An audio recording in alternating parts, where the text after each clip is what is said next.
पर मुसलमान तो अल्लाह के अलावा किसी और के सामने झुकता नहीं, सजदा नहीं करता, तो आप महादेव के आगे कैसे झुक गई?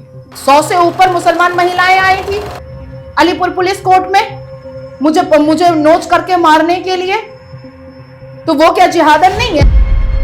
भारत में पढ़ी लिखी मुस्लिम महिलाएं दिल्ली में धमाके के पीछे शामिल हैं, इससे ज्यादा खतरनाक बात क्या हो सकती है? ये जो मुसलमान महिलाएं हिजाब का समर्थन करती हैं, उसके बाद नकाब का समर्थन करती हैं, चार शादी का समर्थन करती हैं, हलाला का समर्थन करती हैं, तलाक हसन का समर्थन करती हैं, तलाक अहसन का समर्थन करती हैं, निकाह मुत्ता का समर्थन करती हैं, निकाह मसियार का समर्थन करती हैं, बच्चा पैदा करने की मशीन बनने का समर्थन करती हैं। ये क्यों कर रही हैं? क्योंकि इस्लाम इस बात की उनको इजाजत दे रहा है, उसमें वो जिहादी बन जाएं, आतंकी बन जाएं, उनको कोई फर्क नहीं पड़ता है। नाजिया के हाथ में अगर रुद्राक्ष है तो वैसी साहब के पास शेरवानी है। हर आदमी कुछ दिखा करके वोट हासिल करना चाहता है, लोगों को अपनी तरफ लाना चाहता है। इस्लाम के हिसाब से महिलाओं की कोई इज्जत नहीं है। अब जब अल्लाह ने ही महिलाओं से बात नहीं किया कुरान में, तो फिर ये क्या करेंगे हमसे? आप उस शख्स के साथ हमारे इस ऑफिस में भी आई जिनके साथ आपका रिश्ता जुड़ा, जिनके साथ आपने शादी की प्लानिंग की, जिनका नाम पुनीत वशिष्ठ है।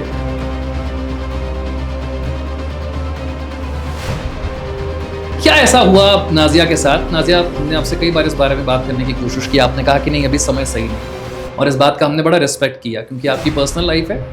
आप जिस समय को उचित समझें उसी समय पर यह बात की जानी चाहिए, और जब भी कुछ दो लोग रिश्ते में हों उसके बाद अगर वो अलग भी हो जाएं तब भी मुझे लगता है दोनों की परमिशन ली जानी चाहिए कि जब भी वो बात की जाए। क्या हुआ पुनीत जी के साथ आपके साथ? एक व्यक्ति जो बॉलीवुड से निकाला गया है, जिसका अब बॉलीवुड में कोई छवि नहीं है, कुछ नहीं है उसका, वो बिल्कुल गायब हो चुका था मीडिया से, कैमरा से, लाइट से, एक्शन से। वो छोटे मोटे सीरियल्स में छोटा मोटा रोल कर रहा था और अचानक से उसको बहुत लाइमलाइट मिल गया, इसलिए उसने मेरे साथ शादी करने का फैसला ले लिया। भारत के मुसलमान जो है फलस्तीन जिंदाबाद बोलते हैं पर भारत माता की जय नहीं बोलते हैं। क्यों फलस्तीन जिंदाबाद बोलते हैं, कभी सोचा है? आज के इस खास पॉडकास्ट में हमारे साथ है भारतीय जनता पार्टी की नेता नाजिया इलाही खान, जो कि इस वक्त देश भर में बड़ी तेजी के साथ पॉपुलर हो रही हैं, लोकप्रिय हो रही हैं। सोशल मीडिया पर तो उनकी बातों को लाखों लोग सुनते ही हैं। जब वो रैलियों में, सभाओं में लोगों के बीच जाती हैं तब भी उन्हें देखने और सुनने के लिए एक बड़ी भीड़ उमड़ती है। नाजिया इलाही खान की इस लोकप्रियता के पीछे की वजह क्या है? इस्लाम को लेकर जो वो बातें कहती हैं उसकी वजह क्या है? नाम में खान होने के बावजूद सनातन का इतना प्रचार वो क्यों करती हैं, और भारतीय जनता पार्टी में उनका अब रोल क्या होने वाला है? देश की राजनीति, इस्लाम की कुरीतियों पर क्या उनका कहना है, ये आप पहले भी कई बार सुन चुके हैं, लेकिन आज उसे थोड़े नए एंगल से और ज्यादा तसल्ली से समझने की कोशिश करेंगे। बहुत बहुत स्वागत है नाजिया आपका स्टूडियो में। हर हर महादेव, वंदे मातरम। बहुत थैंक यू, बहुत बहुत बहुत जोर से वाला थैंक यू। नाजिया, हमने कई बार इस बारे में बात की है कि सोशल मीडिया पर जितनी आपकी लोकप्रियता है, बहुत सारे लोगों का ऐसा मानना है कि नाजिया इलाही खान नाम में खान होने के बावजूद इस्लाम को लेकर जितना विरोध करती हैं, आज वही वजह है कि नाजिया को इतने सारे लोग सुनते हैं और लोग हैरान होते हैं। खास तौर से जो बीजेपी के सपोर्टर्स हैं, जो सनातनी हैं, उन्हें नाजिया पसंद है क्योंकि नाजिया के नाम में खान होने के बावजूद वो सनातन का प्रचार करती हैं और इस्लाम के खिलाफ बोलते हैं। क्या ये आपकी आइडेंटिटी बन चुका है, और क्या आपको ये आइडेंटिटी पसंद है? ना मैं इस्लाम के खिलाफ बोलती हूँ और ना ही मैं सनातन का प्रचार करती हूँ। दोनों एलिगेशंस है सिर्फ मेरे ऊपर। आपके हाथ में रुद्राक्ष है। Is this not unconstitutional? नहीं, मतलब सनातन का प्रचार तो हो रहा है। नहीं, मैं महादेव की बहुत बड़ी भक्त हूँ। Everyone knows about that. यही तो शायद लोगों को पसंद है कि नाम में खान है लेकिन आप महादेव की भक्त हैं। अच्छा, ये मेरा क्या फंडामेंटल राइट नहीं है? ये मेरा रिलीजन का राइट नहीं है कि मैं अगर महादेव की भक्त हूँ तो मुझे मेरे ऊपर केस कर देना चाहिए, मुझे जेल भेज देना चाहिए? आज अगर मैं रोज देश के सर्वोच्च न्यायपालिका और अलग अलग न्यायपालिका में जाती हूँ तो भी ये रुद्राक्ष मेरे पास रहता है। मैं किसी शादी में जाती हूँ तो भी ये रुद्राक्ष मेरे हाथ में होता है। तो मुझे तो किसी जज ने नहीं कहा कि नाजिया दिस इज अनकॉन्स्टिट्यूशनल। पर मुसलमान तो अल्लाह के अलावा किसी और के सामने झुकता नहीं, सजदा नहीं करता, तो आप महादेव के आगे कैसे झुक गई? देखिए, यही तो उनकी विडंबना है। यही तो उनका सबसे बड़ा प्रॉब्लम है, जो आज पूरे ब्रह्मांड में उनको बेइज्जत कर रहा है। वो विदेश जाते हैं, क्रिश्चियन के देश में जाते हैं तो अपने इस्लाम का डंका पीटने लगते हैं। वो हिंदू राष्ट्र भारत में आते हैं तो अपने इस्लाम का डंका पीटने लगते हैं। और डंका तो डंका, साथ में अपनी रेसाइटेशन को, अपने प्रेयर को वो दूसरों पर थोपना भी स्टार्ट कर देते हैं। तो ये तो चलेगा नहीं ना, कोई नहीं मानेगा। हर व्यक्ति अपनी जिंदगी को अपने तरीके से जीना चाहता है। अब इस देश में जितने भी मदरसे हैं उनसे सवाल पूछ लिया जाए कि अरबी पढ़ के करोगे क्या? क्या इसरो में काम करोगे, या कोई प्राइवेट सेक्टर तुमको जॉब देगा, या गवर्नमेंट सेक्टर तुमको जॉब देगा? कुछ नहीं मिलने वाला है। लेकिन वो अपना काम कर रहे हैं ना, वो भी तो अपना काम कर रहे हैं, तो मैं भी अपना काम कर रही हूं। और संवैधानिक देश में, एक हिंदू राष्ट्र में मेरा जन्म हुआ, तो अगर मैं भगवान राम को ना मानूं या मैं रुद्राक्ष ना पहनूं तो क्या पाकिस्तान के लोगों को पहनवाऊं जा करके? आपने कहा हिंदू राष्ट्र, आपके मुताबिक हिंदू राष्ट्र की परिभाषा क्या है? देखिए, अरब में मुस्लिम पॉपुलेशन है, मुस्लिम मेजॉरिटी है, तो वो मुस्लिम देश है, मुस्लिम राष्ट्र है। 57 मुस्लिम मुल्कों में मुस्लिम मेजॉरिटी है, तो वो मुस्लिम राष्ट्र है। हमारे भारत देश में हिंदू मेजॉरिटी है, तो ये हिंदू राष्ट्र है। पर हमारा संविधान तो नहीं कहता कि हम हिंदू राष्ट्र हैं। नहीं, हम तो धर्मनिरपेक्ष हैं। मैं इमरजेंसी के बाद वाले संविधान को पढ़ना नहीं चाहती हूँ। मैं खुद को सेक्युलर भी नहीं बोलती हूँ। किसी को बुरा लगे तो लगे, किसी को नफरत हो तो हो मुझसे, मुझे कोई फर्क नहीं पड़ता है। किसी को केस करना है तो करे, कि नाजिया खुद को सेक्युलर नहीं बोलती है और न मानती है सेक्युलरिज्म।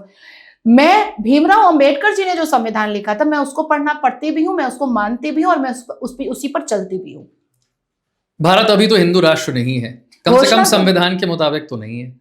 नहीं, भारत तो शरई राष्ट्र भी नहीं है, लेकिन मुस्लिम पर्सनल लॉ बोर्ड चल रहा है, देवबंद चल रहा है, जमायतुल उलमाए हिंद चल रहा है, देश के सर्वोच्च न्यायपालिका को शरिया समझाया जा रहा है, देश के सर्वोच्च न्यायपालिका को इस्लाम बताया जा रहा है, देश के सर्वोच्च न्यायपालिका को वक्फ एक्ट समझाया जा रहा है। तो देश, हमारा भारत देश तो शरिया एक्ट वाला भी नहीं है, शरिया राष्ट्र भी नहीं है। पर्सनल लॉ की इजाजत तो संविधान देता है, वो तो इसी का हवाला देते हैं। नहीं, पर्सनल लॉ के जस्टिफिकेशन में आप पूरा का पूरा एक महल खोल लीजिएगा और लॉ बोर्ड बना दीजिएगा। इसकी इजाजत कौन से आर्टिकल में है, मुझे बताइए। आप कह रही हैं कि all India Muslim personal law board गैर कानूनी, गैर संवैधानिक है?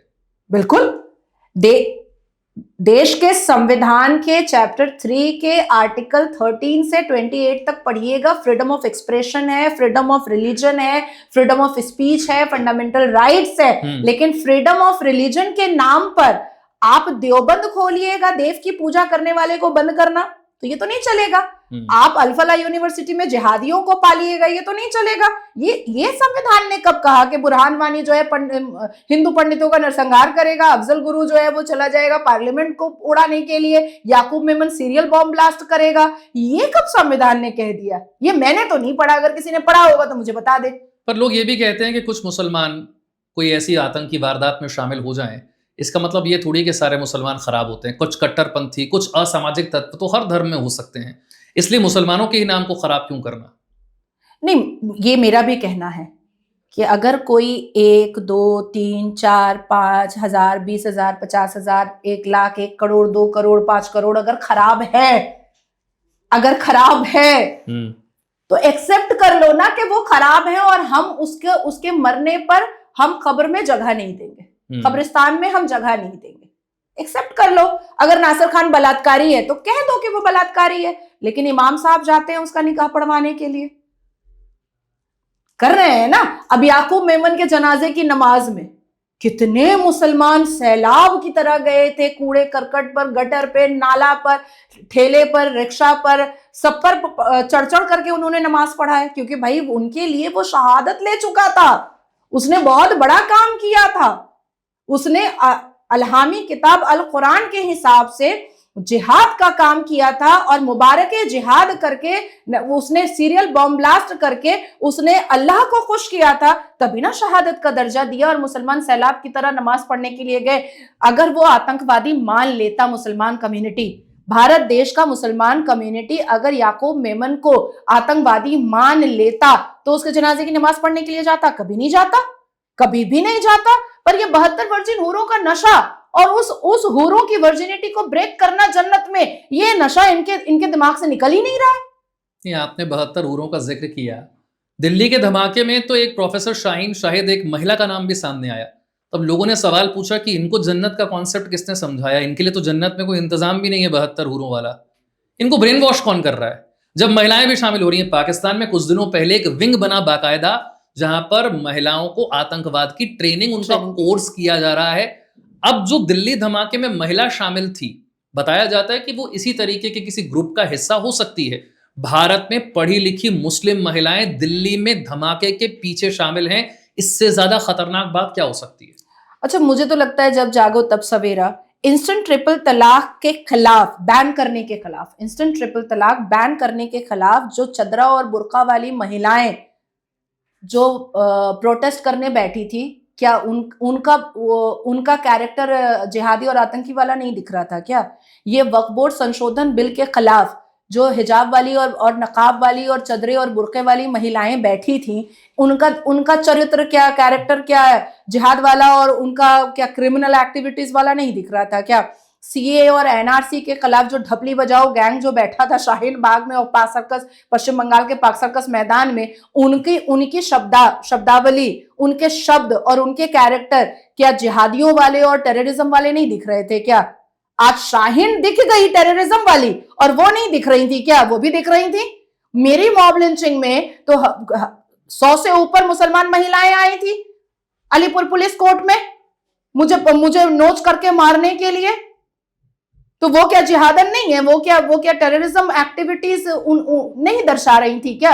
बिल्कुल दर्शा रही थी। ये जो मुसलमान महिलाएं हिजाब का समर्थन करती हैं, उसके बाद नकाब का समर्थन करती हैं, 4 शादी का समर्थन करती हैं, हलाला का समर्थन करती हैं, तलाक हसन का समर्थन करती हैं, तलाक एहसन का समर्थन करती हैं, निकाह मुत्ता का समर्थन करती हैं, निकाह मसियार का समर्थन करती हैं, बच्चा पैदा करने की मशीन बनने का समर्थन करती हैं। ये क्यों कर रही हैं? क्योंकि इस्लाम इस बात की उनको इजाजत दे रहा है, उसमें वो जिहादी बन जाएं, आतंकी बन जाएं, उनको कोई फर्क नहीं पड़ता है। इस्लाम के जस्टिफिकेशन पर तो कुछ भी जायज है। अब आपने कहा कि ऐसी महिलाएं, अब मैं करकरडोमा कोर्ट में गई थी, मेरा एक मामला था। उस वक्त मैं दिल्ली में रहती नहीं थी, मैं आती थी और सबको पता है मैं आती थी और 2-3 दिन में मैं चले जाती थी। पश्चिम बंगाल का ही कोई व्यक्ति यहाँ पर अरेस्ट हुआ था और मैं उसका बेल कराने के लिए आई थी। जब मैं एक रूम से निकल रही थी तो दूसरे रूम में मैंने देखा कि हिजाब पहन करके इजलास पर एक जज बैठी हुई है। मैं घुस गई उस रूम में, मैंने कहा ये तो आप नहीं कर सकती, हमारा तो यूनिफॉर्म है, हमारा यूनिफॉर्म है, जज साहब का यूनिफॉर्म है, जो माय लेडी लॉर्ड है उनका यूनिफॉर्म है। ये हिजाब पहन करके आप तो एक समुदाय वाले को कहीं ना कहीं आप डिमोरलाइज कर रही हैं कि ये तो आप ये जज तो हमें बेल देगी ही नहीं, क्योंकि ये तो हिजाब का झंडा बुलंद कर रही है। अब चलिए लोअर कोर्ट से जाते हैं देश के सर्वोच्च न्यायपालिका के जज के पास। 2017 में ऐतिहासिक जजमेंट इंस्टेंट ट्रिपल तलाक को बैन करने का आया। 3 जजेस बैठे हुए थे, 2 जजेस ने साइन किया कि इंस्टेंट ट्रिपल तलाक बैन होना चाहिए, एक जज मुसलमान था, उसने साइन नहीं किया। तो ये बात नहीं है कि जो शिक्षित हो जाते हैं वो जिहाद नहीं करेंगे, वो टेररिस्ट नहीं बनेंगे, वो टेररिज्म एक्टिविटीज नहीं करेंगे। नहीं, अगर कोई बड़े पद पर है तो वो बड़े पद पर बैठ करके टेररिज्म एक्टिविटीज करेगा, अगर कोई छोटे पद पर है तो वो छोटे पद पर बैठ करके टेररिज्म एक्टिविटीज करेगा, अगर कोई मदरसा छाप है तो वो थूक जिहाद करेगा, लब जिहाद करेगा, गटर जिहाद करेगा, उसके बाद फिर आपका गला रेतो जिहाद करेगा, मूत जिहाद करेगा। तो हर एक क्वालिटी बनी हुई है, क्वालिटी बैठी हुई है। अब मैं आपको एक और एग्जांपल देती हूँ। हमीद अंसारी साहब, वो पूर्व उपराष्ट्रपति, हाँ, पूर्व farmer vice president of India, उन्होंने कई हमारे रॉ एजेंट का नाम जो है वो दिया था, रिवील किया था, नाम, पता, एड्रेस, सीक्रेट एजेंट्स कि ये हैं, हाँ। जाओ उसको अस्सलाम वालेकुम बोलकर आओ और उसको चीथड़ों में फाड़ करके आओ। हमीद अंसारी साहब हमेशा राज्यसभा के स्पीकर बनकर सभापति बनकर के वो बैठते थे, ऑनरेबल स्पीकर बोला जाता था। बहुत बड़ी कुर्सी है, बहुत बड़ी कुर्सी। और वो जुमा के दिन 12 बजे से लेकर के 3 बजे तक वो राज्यसभा का दरवाजा बंद रहता था, क्योंकि सभापति साहब रहते ही नहीं थे, जुमा की नमाज पढ़ने जाते थे। जुमा की नमाज पढ़ करके उसके बाद फिर रिसाइटेशन, इबादत, तिलावत करके, क़ौला करके तब फिर वो आकर के अपने चेयर पर बैठते थे। और ये ऑब्जेक्शन किसी भारतीय जनता पार्टी ने नहीं उठाया था, मायावती जी ने उठाया था कि अरे सभापति साहब ये तो बताइए कि ये जो जनता का करोड़ों रुपए खर्च हो रहा है और अब 12 से 3 बजे जो गायब हो जाते हैं, तो ये जनता को हम जाके क्या जवाब देंगे। ये अमित शाह जी ने नहीं उठाया था, या आरएसएस के किसी लोगों ने नहीं उठाया था, या नाजिया इलाही खान ने नहीं उठाया था, या मायावती ने उठाया था। तो किसी भी पद पर हो, झंडा इस्लाम का ही लहराना है। उसके बाद फिर जब वो उपराष्ट्रपति से हटे तो उन्होंने एक पॉडकास्ट में बैठ के कह दिया मैं तो डरा हुआ हूं भारत में। आज भी हमीद अंसारी साहब अपने घर से निकलते हैं, भौ करके उनकी सिक्योरिटी पहले निकलती है, पूरा रास्ता जाम होता है, पूरी ट्रैफिक रोक दी जाती है, लेकिन वो डरे हुए हैं। और नाजिया इलाही खान जिसके पास कोई सिक्योरिटी नहीं है, जो इस्लाम की कुरीतियों का, इस्लाम के जिहादियों का, इस्लाम के टेररिस्ट का हिजाब खोल रही है, वो आराम से छाती चौड़ी करके घूम रही है, उसकी मॉब लिंचिंग हो रही है, उसके ऊपर एसिड अटैक हो रहा है, उसकी गाड़ियां तोड़ी जा रही हैं, उसके लिए कोलकाता से लेकर के, बॉम्बे से लेकर के दिल्ली तक में साजिशें रची जा रही हैं, लेकिन नाजिया बेफिक्र है। महादेव की कृपा है मेरे ऊपर और अल्लाह की मार है हमीद अंसारी साहब पर कि इतनी सिक्योरिटी के बावजूद भी वो डरे हुए हैं। तो मुझे तो लगता है कि अल्लाह से बेटर तो महादेव जी हैं। आपको कई बार धमकियां मिली, मैं आज चाहता हूं कि खुलकर उन धमकियों के बारे में आप बताएं। कहां से ये धमकियां आती हैं? भारत से आती हैं, विदेश से आती हैं? कौन इनके पीछे होता है? ये धमकियां सिर्फ हवाबाजी हैं, सच्चाई कितनी होती है, और इस पर आपने अब तक क्या किया है? देखिए, मैं तो किसी भी चीज को छुपाती नहीं हूँ, चाहे वो मेरा पर्सनल हो, चाहे वो मेरा प्रोफेशनल हो, चाहे वो मेरा लीगल हो, चाहे वो मेरा पॉलिटिकल हो। मैं एक ऐसा कैरेक्टर हूं जो हर चीज आराम से बोलती हूँ। अच्छाइयां हैं तो भी बोल देती हूँ, बुराइयां हैं तो भी बोल देती हूँ। अच्छा, जितने भी धमकी के जो मैंने रिकॉर्डिंग करके जो डाला है एक्स हैंडल पे या इंस्टा पे या सोशल साइट पर अपने खुद के, उसमें किसी भी तरीके का आपने इफ एंड बट देखा? जो मैंने किया वो मैंने डाल दिया, ठीक है। एक्चुअली में ये एक बहुत बड़ी स्टोरी है। जब मैं 2012-13 की बात है, जब मैं तृणमूल कांग्रेस में थी, ज्यादा दिन के लिए तो थी नहीं क्योंकि विचारधारा मैच ही नहीं कर रही थी। सर पे दुपट्टा रखो और नात पढ़ो या नबी सलाम अलैका करते रहो, तो विचारधारा मिलती। ये पार्टी में कहा जाता था बिल्कुल सर पे दुपट्टा रखो, एकदम तृणमूल कांग्रेस में एकदम। महुआ मोइत्रा तो नहीं रखती? महुआ मोइत्रा नहीं रखती क्योंकि वो हिंदू है। मुसलमान जितनी भी महिलाएं हैं उनको बिल्कुल, आप काउंसलर रेहाना खातून को देख लीजिए, जितने भी मुसलमान जो विधायक हैं, मंत्री हैं, वो सब सर पे दुपट्टा रखेंगे, वो टोपी रखेंगे। बिल्कुल मुसलमान को मुसलमान की तरह ही रहना है। अब देखिए फिरहाद हकीम, वो ज्यादातर कुर्ता पैजामा और टोपी में दिखाई देता है, ज्यादातर गूगल में उसकी तस्वीरें जालीदार टोपी में दिखाई देती है, लेकिन उसकी बेटियां जो हैं, क्योंकि वो पॉलिटिक्स में नहीं है, तो वो आराम से मिनी टीनी पहनती हैं। अच्छा, आप धमकियों पर आए उससे पहले थोड़ा सा ये समझना जरूरी है, जितने दिन आप टीएमसी में थी वो अनुभव क्या था? बहुत ही सफोकेटिव था, बहुत ही, मतलब मुझे ऐसा लग रहा था कि मैं कहाँ आ गई हूँ और मैं क्या कर रही हूँ। हालांकि ममता बनर्जी ने मुझे कभी ये कौन सा ईयर था? आई थिंक 2012 और 13 था, if I am not wrong. हाँ, तस्वीरें भी करीब 12 साल पहले। हाँ, तो ममता बनर्जी ने मुझे कभी इंसल्ट नहीं किया है। ममता बनर्जी के मंच पर, उनके साथ मंच पर मैंने world minority day, national minority day, उसके बाद फिर अंतर्राष्ट्रीय महिला दिवस, राष्ट्रीय महिला दिवस, मैंने बहुत उनके नौबन्ना वाले ऑफिस में बहुत उनके साथ, इवन कभी चीक्स छू करके वो मुझे प्यार करती थी, कभी माथे पर वो मुझे किस करती थी, बहुत प्यार करती थी। और उनका यही लाड और प्यार कहीं ना कहीं फरहाद हकीम को ये लगने लगा कि एकमात्र मुसलमान नेता वो था, तो कहीं नाजिया वो रिप्लेस ना कर दे। और जितनी इस्लाम की जानकारी मेरे अंदर थी वो फरहाद हकीम के अंदर आज भी नहीं है। जितना इस्लाम के आयतें मैं पढ़ देती हूँ वो आज भी नहीं पढ़ पाता है। बड़े से बड़े इस्लामिक स्कॉलर से आप पूछिए कि सूरह यासीन का मीनिंग क्या है, वो नहीं बता पाएगा। 7 कलमा क्या है, 3 तक जाएगा क्योंकि वो नमाज में पढ़ा जाता है, चौथे में उसका टाइम फुस हो जाएगा। तो कहीं ना कहीं अट्रैक्शन ममता बनर्जी का मेरी तरफ बढ़ रहा था, तो इसलिए उसने किसी भी तरीके से मुझे वहां से निकलने पर मजबूर कर दिया। और मैं अंदर अंदर सफोकेट हो रही थी। मैंने सोचा छोड़ो हटाओ, उम्र भी मेरी बहुत कम थी। आप एक नेता के तौर पर ममता बनर्जी को नापसंद नहीं करती, लेकिन उनकी पार्टी के अंदर जिस तरीके का माहौल है वो आपको पसंद नहीं है। ये देखिए, ठीक है? जितना भी वक्त उन्होंने उनके साथ में रही हूं, उन्होंने मुझे ऐसा कुछ भी जजमेंटल स्टेटमेंट नहीं दिया है कि मैं उनको गालियां परोसूं।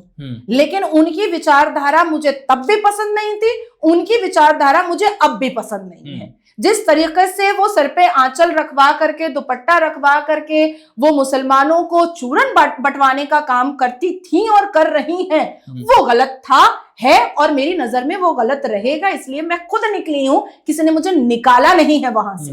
और इसका प्रमाण भी है मेरे पास कि कोई सस्पेंड का लेटर अगर टीएमसी इशू कर दे तो मैं देख लूं। लेकिन ममता के साथ मंच पर कितने मंच मैंने शेयर किए हैं, वो प्रमाण भी मेरे पास है कि मैंने किया है। तो फरहाद हकीम को जो खुन्नस था, अब उसके बाद तो फिर मैं वहां से निकल गई, 2012 और 13 के बीच में मैं निकल गई। उसके बाद तो मैंने कोई पॉलिटिकल पार्टी ही नहीं ज्वाइन की, मैं अपनी दुनिया में मगन हो गई। उसके बाद फिर 2015 में मैंने इंस्टेंट ट्रिपल तलाक के खिलाफ जो है मैंने याचिका दायर कर दी सुप्रीम कोर्ट में। अब वहां से नाजिया इलाही खान की पॉपुलैरिटी बढ़ती गई, क्योंकि उम्र भी मेरी बहुत कम थी और उस वक्त बिना सोचे समझे जो बोलने की आदत लगी तो वो आज तक है, भोग भी रही हूं, उसके लिए ट्रोल भी होती हूं। तो अब फरहाद हकीम को ऐसा लगा कि अरे, जिस चीज के लिए इसको साइड किया था, जिस चीज के लिए इसको ह्यूमिलिएट किया था, जिस चीज के लिए इसके ऊपर मेंटल प्रेशर हमने बनाया था, ये तो दूसरी दिशा चली गई है। तो अब फरहाद हकीम ने क्या किया कि एक पूरी टीम बनाई मेरे खिलाफ, जिसमें बलात्कारी नासिर खान था, नासिर खान के बहुत सारे मर्डरर, डकैत वाले बहुत सारे दोस्त जो आज भी पब और बार में घूमते फिरते रहते हैं, उसकी पूरी टीम बनाई। अब जब फरहाद हकीम मेरे पीछे किसी मुसलमान बलात्कारी को लगाया तो मेरे लिए फरहाद हकीम का चेहरा डिकोड करना बहुत इजी हो गया था, क्योंकि भाई ये तो मुसलमानों के खिलाफ ऐसे भी बोलती रहती है, तो इसलिए एक नासिर खान के खिलाफ भी बोल दे रही है। तब फिर फरहाद हकीम को फील हुआ कि इसके पीछे किसी हिंदू को लगाना चाहिए। अब उसने क्या किया कि किसी अग्रवाल को, किसी महिला चक्रवर्ती को, जो आप लोगों के चैनल में भी हर वक्त भेजते रहते हैं मेरे शॉर्ट्स की तस्वीरें, मेरे अरेस्ट होने की तस्वीरें, तो भैया मैं तो खुद बोल रही हूं कि ममता ने मुझे बहुत बार अरेस्ट करवाया है, मैं कहां पीछे हट रही हूं? या मैं तो खुद जीन्स पहन करके आती जाती हूँ दिल्ली में, सीपी में, खान मार्केट में। मैंने कब छुपाया कि मैं वेस्टर्न नहीं पहनती हूँ? मैंने छुपाया कब इस बात को? मैं कोर्ट जाती हूँ, दुनिया देखती है, मैं कोर्ट नहीं जाती हूँ, दुनिया देखती है, मैं चैम्बर में बैठती हूँ, दुनिया देखती है, मैंने शॉर्ट्स पहने हैं, दुनिया देख रही है, तो मैंने छुपाया कब? अब वो सारी चीजों को सबको भेजता रहता है और दुनिया भर के हेट स्पीचेस के मेरे ऊपर एफआईआर होते रहते हैं। अब हुआ क्या है कि ये जो हिंदू टोली फरहाद हकीम ने फिक्स किया है, इन्होंने डायरेक्ट अब फरहाद हकीम का, क्योंकि ऑलरेडी द डॉन न्यूज़पेपर से अच्छा संपर्क है, और द डॉन किसका है? पाकिस्तान के हाफिज सईद का है। अब वो हिंदू टोली से अलकायदा को, जैशे मोहम्मद को और कुछ बंगाल के जो टेररिज्म माइंडेड हैं उनको मेरा नंबर दे करके मुझे धमकियां पढ़वाते रहते हैं, दिलवाते रहते हैं। आप सोचिए, तो ये धमकियां जितनी भी आती हैं आपको, उसके पीछे टीएमसी का हाथ है, आप ये कह रही हैं? फरहाद हकीम का हाथ है। फरहाद हकीम का हाथ है। हाँ, फरहाद हकीम का हाथ है। जहां तक मुझे ऐसा लगता है कि ममता बनर्जी को ये पता भी नहीं होगा कि फरहाद हकीम जो साजिश मेरे साथ खेल रहा है, क्योंकि ममता बनर्जी को मैंने एक चीज देखा है कि उनकी पार्टी का, भले ही वो उनके अंदर बहुत सारी बुराइयां भी है ममता बनर्जी की, कि वो कभी भी रेप विक्टिम के साथ खड़ी नहीं होती हैं, वो कभी भी तलाक के विक्टिम के साथ खड़ी नहीं होती हैं, लेकिन अपनी पॉलिटिकल पार्टी में कोई भी पुरुष विधायक अगर अपनी वाइफ के साथ कुछ गलत करता है, वो तुरंत उसकी वाइफ को टिकट दे देती हैं, पावरफुल बना देती हैं। अब जैसे पश्चिम बंगाल के एक संजय बख्शी बोल करके एक विधायक, पूर्व विधायक है, तो उनका पता चला कि उन्होंने किसी के साथ अफेयर वगैरह किया है, फिर वो रेप केस में अंदर चले गए। उसके बाद फिर जब वो बाहर आए बेल लेकर के, तुरंत ममता बनर्जी ने समिता बख्शी को टिकट दे दिया। अपनी पार्टी में, अपने विधायक, अपने सांसद में वो कभी भी महिला को झुकने और डाउन होने नहीं देती हैं। वो अपनी पार्टी की महिलाओं को बहुत बहुत पावरफुल रखती हैं। तो मुझे ऐसा लगता है, जहां तक हो सकता है कि ये मेरी भूल भी होगी, हो सकता है कि ये मेरी सोच है, या हो सकता है कि ममता बनर्जी को कॉन्फिडेंस में रख करके फरहाद हकीम ये सब कुछ कर रहा है, लेकिन फरहाद हकीम ही इन सारी चीजों के पीछे है। और फरहाद हकीम आने वाले वक्त में अगर उसको कुछ नहीं समझ में आया तो वो मेरा मर्डर भी करवा सकता है। इतनी नफरत है? इतनी नफरत है उसको मेरे से, इतनी ज्यादा नफरत है उसको मेरे से। और जिस हिसाब से मेरे ऊपर इतने अटैक और इतना कुछ मेरे ऊपर जो कुछ भी हुआ है उसमें फरहाद हकीम का डायरेक्ट रोल रहा है। अब आप सोचिए, जब मेरी अलीपुर पुलिस कोर्ट के परिसर में जब मेरी मॉब लिंचिंग हो रही थी तो उस वक्त मोइनुद्दीन शम्स जो ममता बनर्जी की पार्टी का विधायक था वो खुद ग्राउंड पर रुका हुआ था, ग्राउंड पर था, नारेबाजी कर रहा था।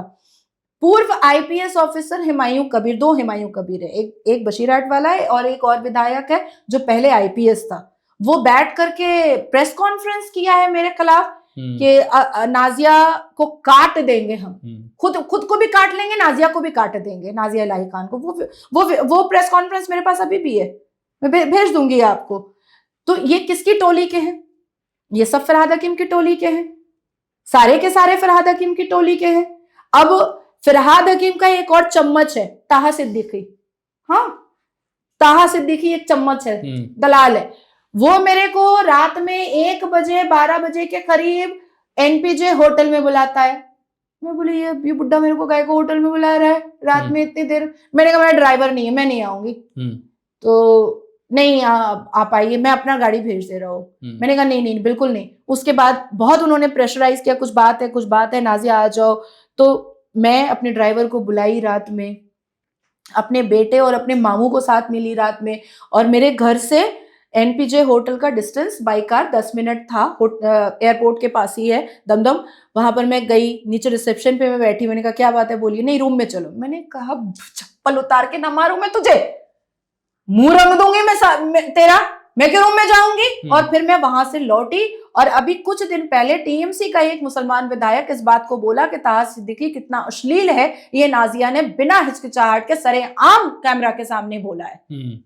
तो ये फरहाद हकीम की टोली है पूरी, जो ये पूरा का पूरा कांड करवा रहा है, और जानबूझ करके हिंदुओं से करवा रहा है, ताकि जब मैं ये सामने लेकर आऊं तो फिर हिंदू मेरे खिलाफ हो जाएंगे। लेकिन नहीं होंगे, वो जानते हैं कि लिब्रांडो हिंदू भी, पैसे में बिकने वाला हिंदू भी इस देश में रहता है। हम आगे बढ़ते हैं और अब उन चीजों की बात करते हैं जिस पर शुरुआत में आपने कहा कि इतनी सारी कुरीतियां इस्लाम में है जिनका महिलाएं ही विरोध नहीं करती। और ऐसी बहुत सारी बातें हैं, जब यूसीसी की बात चलती है तो इन सब चीजों की भी बात चलती है। और बहुत सारे लोग ये कहते हैं कि इतनी सारी कुरीतियां जिनका हम जिक्र करते हैं, आजकल के समाज में जो मुसलमान है वो भी बहुत मॉडर्न हो गया, वो इन सब चीजों को मानता नहीं है। मैं आपसे समझना चाहता हूं कि क्या माना जाता है, क्या नहीं माना जाता है। शुरुआत शादी से करते हैं। शादी की उम्र को लेकर बहुत सारी चर्चा होती है, और कई बार ये मांग उठी है कि देश भर में सभी लड़कियों के लिए एक शादी की उम्र तय की जानी चाहिए, जिसमें हर धर्म की, हर जाति की लड़की को उसमें होना चाहिए। लेकिन जब भी ये बात मुसलमानों के सामने आती, कई मौलाना आ जाते हैं और कहते हैं कि हम तय करेंगे कि हमारी बच्चियों की शादी किस उम्र में होगी।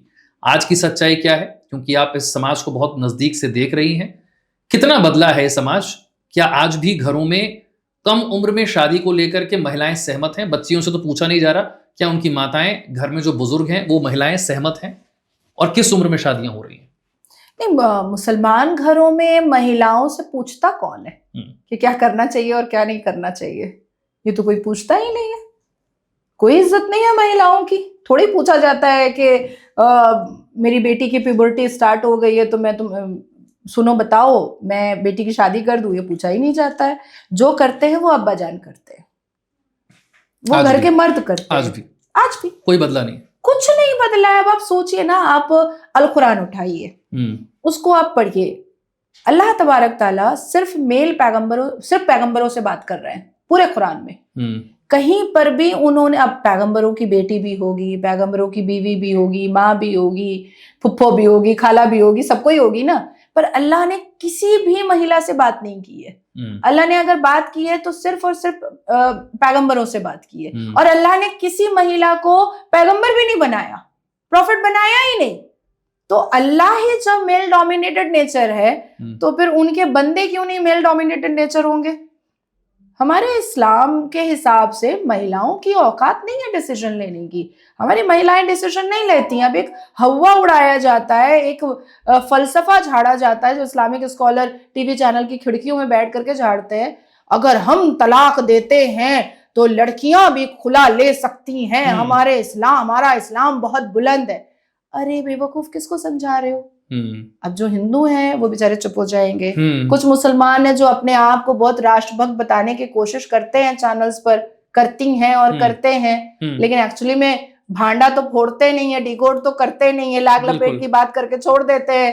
खुला वाकई में लड़कियां देती हैं। खुला मतलब तलाक? हाँ, मतलब लड़कियां भी तलाक दे सकती हैं, लेकिन हाँ, उसके अप्रूवल की जिम्मेदारी और अथॉरिटी सिर्फ मर्द पर होती है। कौन तय करेगा वो? शौहर। मतलब पत्नी तलाक दे सकती है कि नहीं दे सकती, ये हस्बैंड तय करेगा। तो नाजिया, आपने कहा कि जहां तक इस्लाम की कुरीतियों की बात है, महिलाओं का मूक समर्थन वहां पर है। नाम सिर्फ पुरुषों का लिया जा रहा है, लेकिन महिलाएं कभी विरोध करती नहीं है, सड़क पर उतरती नहीं है, चाहे शादी की बात हो, चाहे तलाक लेने की बात हो। आपने कहा अगर खुला लेना है, महिला के पास अधिकार है तलाक का, लेकिन वहां भी परमिशन हस्बैंड की चाहिए। बिल्कुल। अब जो महिलाएं आकर के बाहर में मेरी तरह रिबेलियस हो जाती हैं, वल्नरेबल हो जाती हैं, कुरीतियों के विरोध में बात करती हैं, पर उनको उनकी सेफ्टी और सिक्योरिटी कौन देगा? मेरी कौन दे रहा है? कोई एक बंदा खड़ा हो तो कि हाँ भाई, नाजिया की सेफ्टी और सिक्योरिटी को हम लोग बहुत देख रहे हैं, हमारा संगठन बहुत देख रहा है, हमारी पार्टी बहुत देख रही है, हमारा ऑर्गेनाइजेशन बहुत देख रहा है, या व्यक्तिगत तरीके से कोई मेरी सिक्योरिटी को बहुत अच्छे से बारीकी से देख रहा है? कोई नहीं देख रहा है। तो अगर कोई मुसलमान महिला आ रही है और आ करके वो विरोध करना चाहती है ये सारी कुरीति की, ये सारी अश्लीलता की, तो उसकी सेफ्टी और सिक्योरिटी कौन करेगा? अब देखिए, अभी हालिया में कभी घर के अंदर विरोध करती हैं या समर्थन है वहां भी? मेरे घर के अंदर तो कोई विरोध की जरूरत ही नहीं है। My mother is very simple. नहीं, मैं बाकी लोगों के लिए कह रहा हूँ। मुसलमान महिलाएं घरों में इस बात का विरोध करती हैं? होता है, बिल्कुल होता है। अब जैसे एक बार असदुद्दीन अवैसी के साथ मैं एक नेशनल न्यूज पर डिबेट पे थी, बहुत पहले की बात बता रही हूँ, ट्रिपल तलाक का जब मामला चल रहा था, 2015 से 17 के बीच की बात बता रही हूँ। तो उस वक्त मैंने तलाक के बारे में, क्योंकि तलाक ही चल रहा था, वही मुद्दा ही चल रहा था, तो उसने कहा, नाजिया जी कभी जा करके ना रिसर्च पे बैठिए और देखिए कि हिंदुओं में डिवोर्स ज्यादा होता है, मुसलमानों का रेशियो बहुत कम है। मैंने कहा एकदम सही कहा। मैं आपकी इस बात को अग्री करती हूं कि जब हम रिसर्च पर बैठते हैं और जब हम डेटा निकालते हैं तो हिंदुओं का मैटसूट और डिवोर्स का रेशियो ज्यादा आता है और मुसलमानों का कम आता है। और उसकी सबसे बड़ी वजह यह है कि आप तो घर के अंदर ही निपटा देते हैं, मामला अदालत तक जाता ही नहीं। मामला अदालत तक जाता ही नहीं है। आपके चार दीवारी के अंदर हलाला भी हो जाता है, आपके चार दीवारी के अंदर इंस्टेंट ट्रिपल तलाक भी हो जाता है, तलाक हसन और तलाक अहसन भी हो जाता है। लड़की जो है वो मुंह छुपाने के लिए, समाज से बचने के लिए अपनी माँ के यहाँ जा करके छाती पे दाल मूंगती है अपने पिता के, और या तो फिर जो गरीब होती है वो झाड़ू कटका भी करती है। क्या करना है? सिर्फ मेंटेनेंस करवा दीजिए, अब तो कुछ होने वाला मिल जाता है मेंटेनेंस। वही 3 साल 4 साल चप्पल घिसो तो 1500 रुपए, और 1500 1800 2000 2500 3000 बहुत ज्यादा अगर तो 15,000 रुपए मेंटेनेंस, अगर बच्चे ज्यादा है तो, और अगर एक आध बच्चा है तो 1500 रुपए। और वो भी मुसलमान पुरुष डॉक में खड़े होकर के कहते हैं, क्या चीज का मेंटेनेंस अभी तुमको चाहिए? अभी तो तुम्हारी छाती का दूध पी रहा है बच्चा, तो डब्बा थोड़ी खरीदना है दूध का जो तुमको मेंटेनेंस चाहिए। बोलिए जज साहब, अभी तो इसकी छाती का दूध पी रहा है। ये सब हम सुने हैं, ये सब सुनने को मिलता है। और असदुद्दीन अवैसी जिसके हाथ में चुटकी भर वोटर्स है, सिर्फ उन लफंदरों को लुंगी डांस करवाने के लिए कुछ भी बोलता है, कुछ भी। आप सोचिए हमारी क्या इज्जत है इस्लाम में। महमूद मदनी बोलता है कि हम खेत हैं। असदुद्दीन अवैसी कहता है age of puberty is age of marriage. हमारे पीरियड्स को पर वो इस्लाम का झंडा उछाल लेता है, आराम से लहरा लेता है। अब आप सोचिए कि हमारे पीरियड्स की बात कौन कर रहा है? असदुद्दीन अवैसी। हमारे पीरियड्स की बात कौन कर रहा है? मौलाना तौकीर, महमूद मदनी। कि नहीं, हमारे में तो जो इस्लाम में कहा गया है उसी हिसाब से निकाह होगा। अरे भैया, तो प्रॉफिट मोहम्मद ने तो 6 साल की बच्ची से शादी कर लिया था और 9 साल की उम्र में इंटरकोर्स किया था, तो क्या 9 साल की उम्र में उसको पीरियड्स हो गया था? क्या हुआ था क्या? तो कोई इज्जत भी नहीं है हमारी, और इस्लाम के हिसाब से महिलाओं की कोई इज्जत नहीं है। अब जब अल्लाह ने ही महिलाओं से बात नहीं किया कुरान में, तो फिर ये क्या करेंगे हमसे? अगला सवाल मेरा शादियों की संख्या को लेकर है। 4 शादियों को लेकर बहुत चर्चा होती है। फिर वही बात होती है कि बहुत लोग कहते हैं कि अब समय बदल गया है, आप ढूंढ के दिखाइए भारत में कौन 4 शादियां कर रहा है। क्या 4 शादियों वाली प्रथा अभी चल रही है? और कौन सी किताब में लिखा है कि 4 शादियां अलाउड है?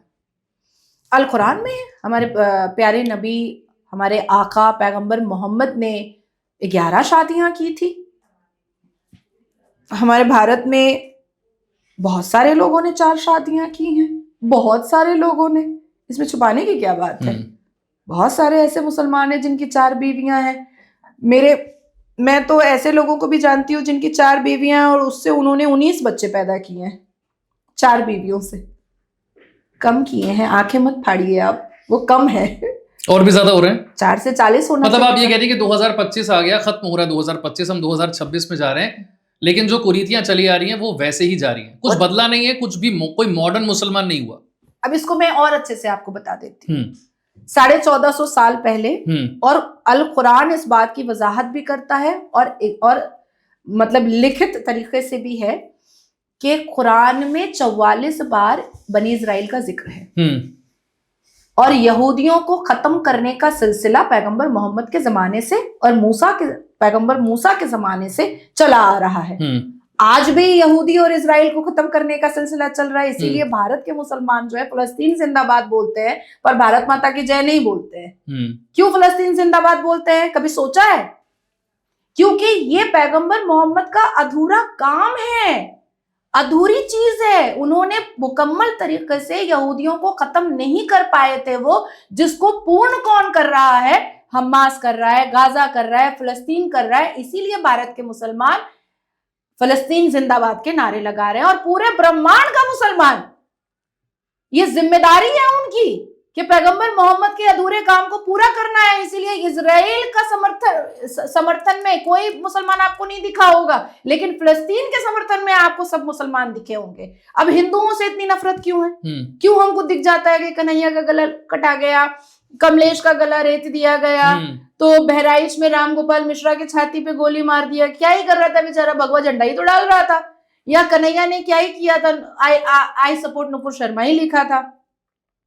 क्योंकि पैगंबर इब्राहिम अलैहिस्सलाम बुतों को तोड़े थे, लेकिन फिर भी बुत परस्ती खत्म नहीं हुई। इसलिए ये मुसलमानों की जिम्मेदारी है पैगंबर इब्राहिम अलैहिस्सलाम के अधूरे काम को पूरा करना।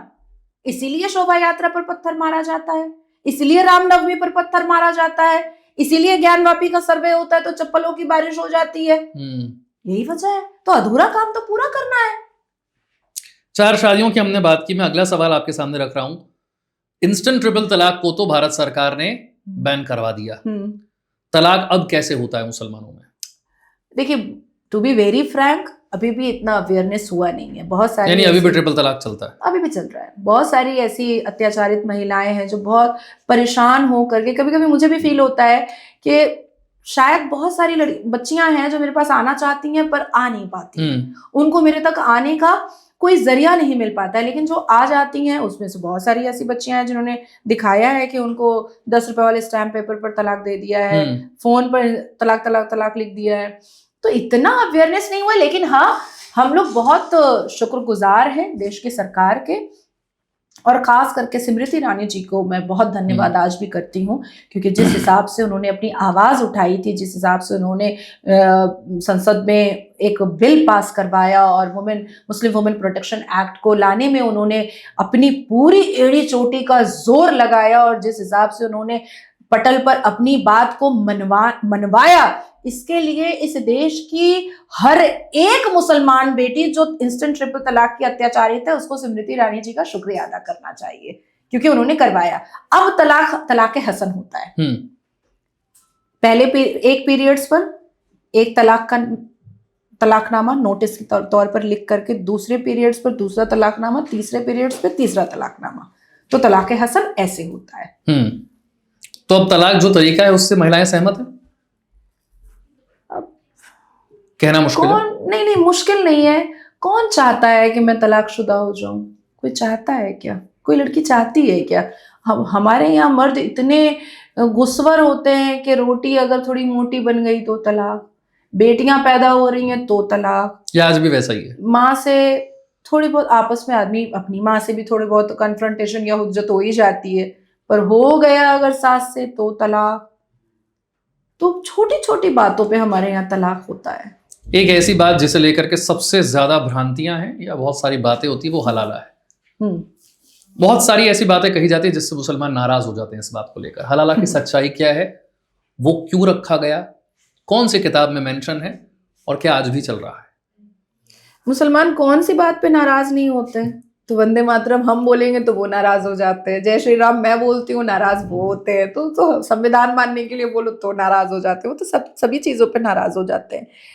हलाला देखिए, जैसे तलाक के बारे में सब कुछ लिखा हुआ है, किस किस तरीके से तलाक होता है, लेकिन साथ साथ अल्लाह सुभान ने सूरह अत-तलाक में आयतों में ये भी लिखा है कि जिस घर में तलाक होता है उसमें वहां फरिश्ते की आमद बंद हो जाती है, रोजी रोटी पे अफरा तफरी का एक वो आ जाता है।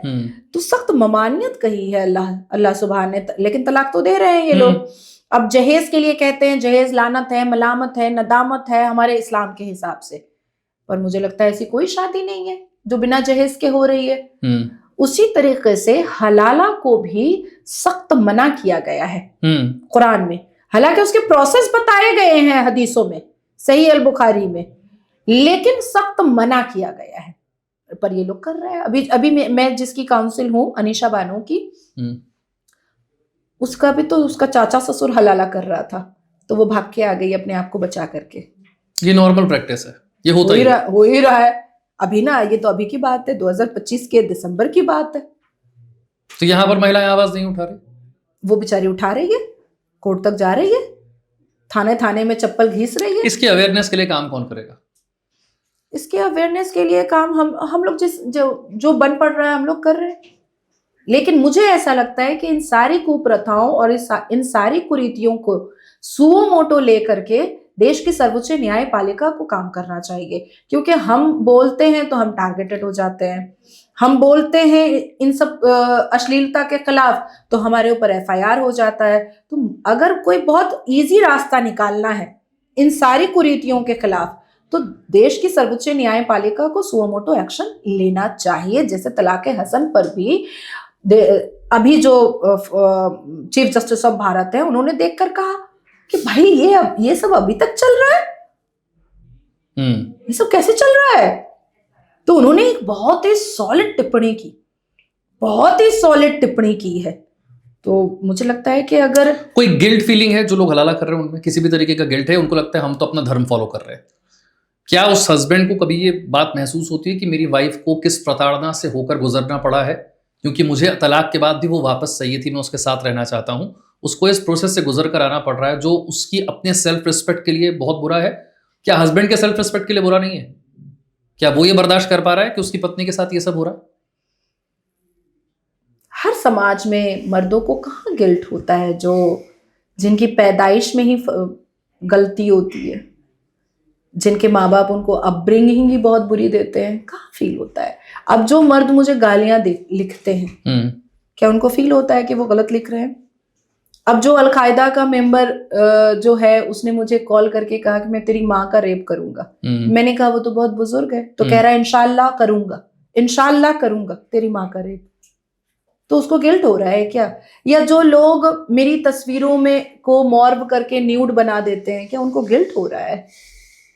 नहीं, बिल्कुल गिल्ट नहीं होता है। या जो लोग 5 साल की बच्ची का रेप करते हैं उनको गिल्ट होता है? बिल्कुल नहीं होता है। अब कल की ही खबर है, उत्तर प्रदेश में एक 9 साल की 9 क्लास में पढ़ने वाली हिंदू बच्ची को उठा के ले गया प्यार मोहब्बत के जाल में, और पूरा बारात और वलीमा हो रहा था वहां पर, पूरा शादी की तैयारी हो रही थी, तो पुलिस पहुंच गया और वहां पर हिंदुत्व समाज के कुछ लोग पहुंच गए कि बच्ची तो माइनर है, तुम कैसे कर सकते हो? तो उसको गिल्ट फील हो रहा है। कोई गिल्ट फील नहीं होता है, कुछ भी फील नहीं होता। अभी देखिए, अभी एक कथावाचक की शादी हुई, बड़ा वायरल हुआ, इतनी प्यारी उनकी वाइफ, अब उनकी वाइफ पर अभद्र टिप्पणियां हो रही हैं कि उसकी तो पहले भी शादी हो रखी है, ऐसी है वैसी है। तो ये जो बोल रहे हैं इनको गिल्ट फील हो रहा है? नहीं, क्या इनको ये एहसास होता है कि एक लड़की की अगर शादी टूटती है या वो विधवा होती है या उसका रिश्ता टूटता है या वो सिंगल मदर होकर के अगर वो अपनी जिंदगी को आगे लेकर चलती है तो वो कितनी उलझन का और कितने सैक्रिफाइस और कॉम्प्रोमाइज का सामना करती है? नहीं, कोई फीलिंग नहीं है, बस मुझे बोलना है। और मुस्लिम समाज में तो और भी नहीं है। क्या नाजिया इस जिम्मेदारी को महसूस करती हैं कि राजनीति के अलावा आपको एक वो आवाज बनना चाहिए जो इन कुरीतियों के खिलाफ आवाज उठाए, चाहे वो किसी भी धर्म में हो? आपको बहुत सारे लोग सुनते हैं और मुझे लगता है कि अगर आप महिलाओं के हक के लिए या ओवरऑल समाज में सुधार के लिए कोई बात रखेंगे तो शायद उसका बहुत बड़ा असर होगा। क्या आप इस जिम्मेदारी को महसूस करती हैं? आपको लगता है कि राजनीति के बीच से इसके लिए वक्त निकाला जा सकता है? मुझे लगता है कि मैं ज्यादातर यही जिम्मेदारी निभाती हूँ। मैं ज्यादातर इन्हीं चीजों पर चर्चा करती हूँ, चाहे वो कोई सा भी प्लेटफॉर्म हो। मेरी जितनी भी स्पीच है, आप उन स्पीच में देखिएगा कि 70% मैं इन्हीं कुप्रथाओं के बारे में बात करती हूँ और 30% मैं पॉलिटिकल बात लेकर के आती हूँ। पिछले 1 घंटे से हमारा कॉन्वर्सेशन चल रहा है। क्या हमने कांग्रेस पे बात किया? क्या हमने समाजवादी पार्टी पे बात किया? क्या हमने अभी तक बंगाल पे बात किया है? नहीं, इन्हीं कुप्रथाओं के बारे में बात हो रही है। तो मैं अपनी जिम्मेदारी को बहुत पूर्ण तरीके से निभा रही हूँ और जैसे जैसे मुझे मौका मिलता है मैं वैसे वैसे अत्याचारित मुसलमान बेटियों की आवाज बनती हूँ, उसका हाथ पकड़ती हूँ, उसको देश के सर्वोच्च न्यायपालिका तक लेकर जाती हूँ और फिर उसको बिल्कुल आजाद छोड़ती हूँ कि तुमको जो प्लेटफॉर्म मिले तुम उस हिसाब से अपनी जिंदगी की दिशा को ढूंढ लो। हिंदुओं में भी कुछ ऐसे लोग हैं जिन जब वो कुछ ऐसी बातें कहते हैं, अभी एक बड़े प्रसिद्ध कथावाचक हैं, मथुरा में उन पर केस हो गया है। उन्होंने ऐसा कहा था कि जब तक लड़की 25 साल की होती है तब तक वो 5 जगह मुंह मार लेती है। क्या कहेंगे इन पर?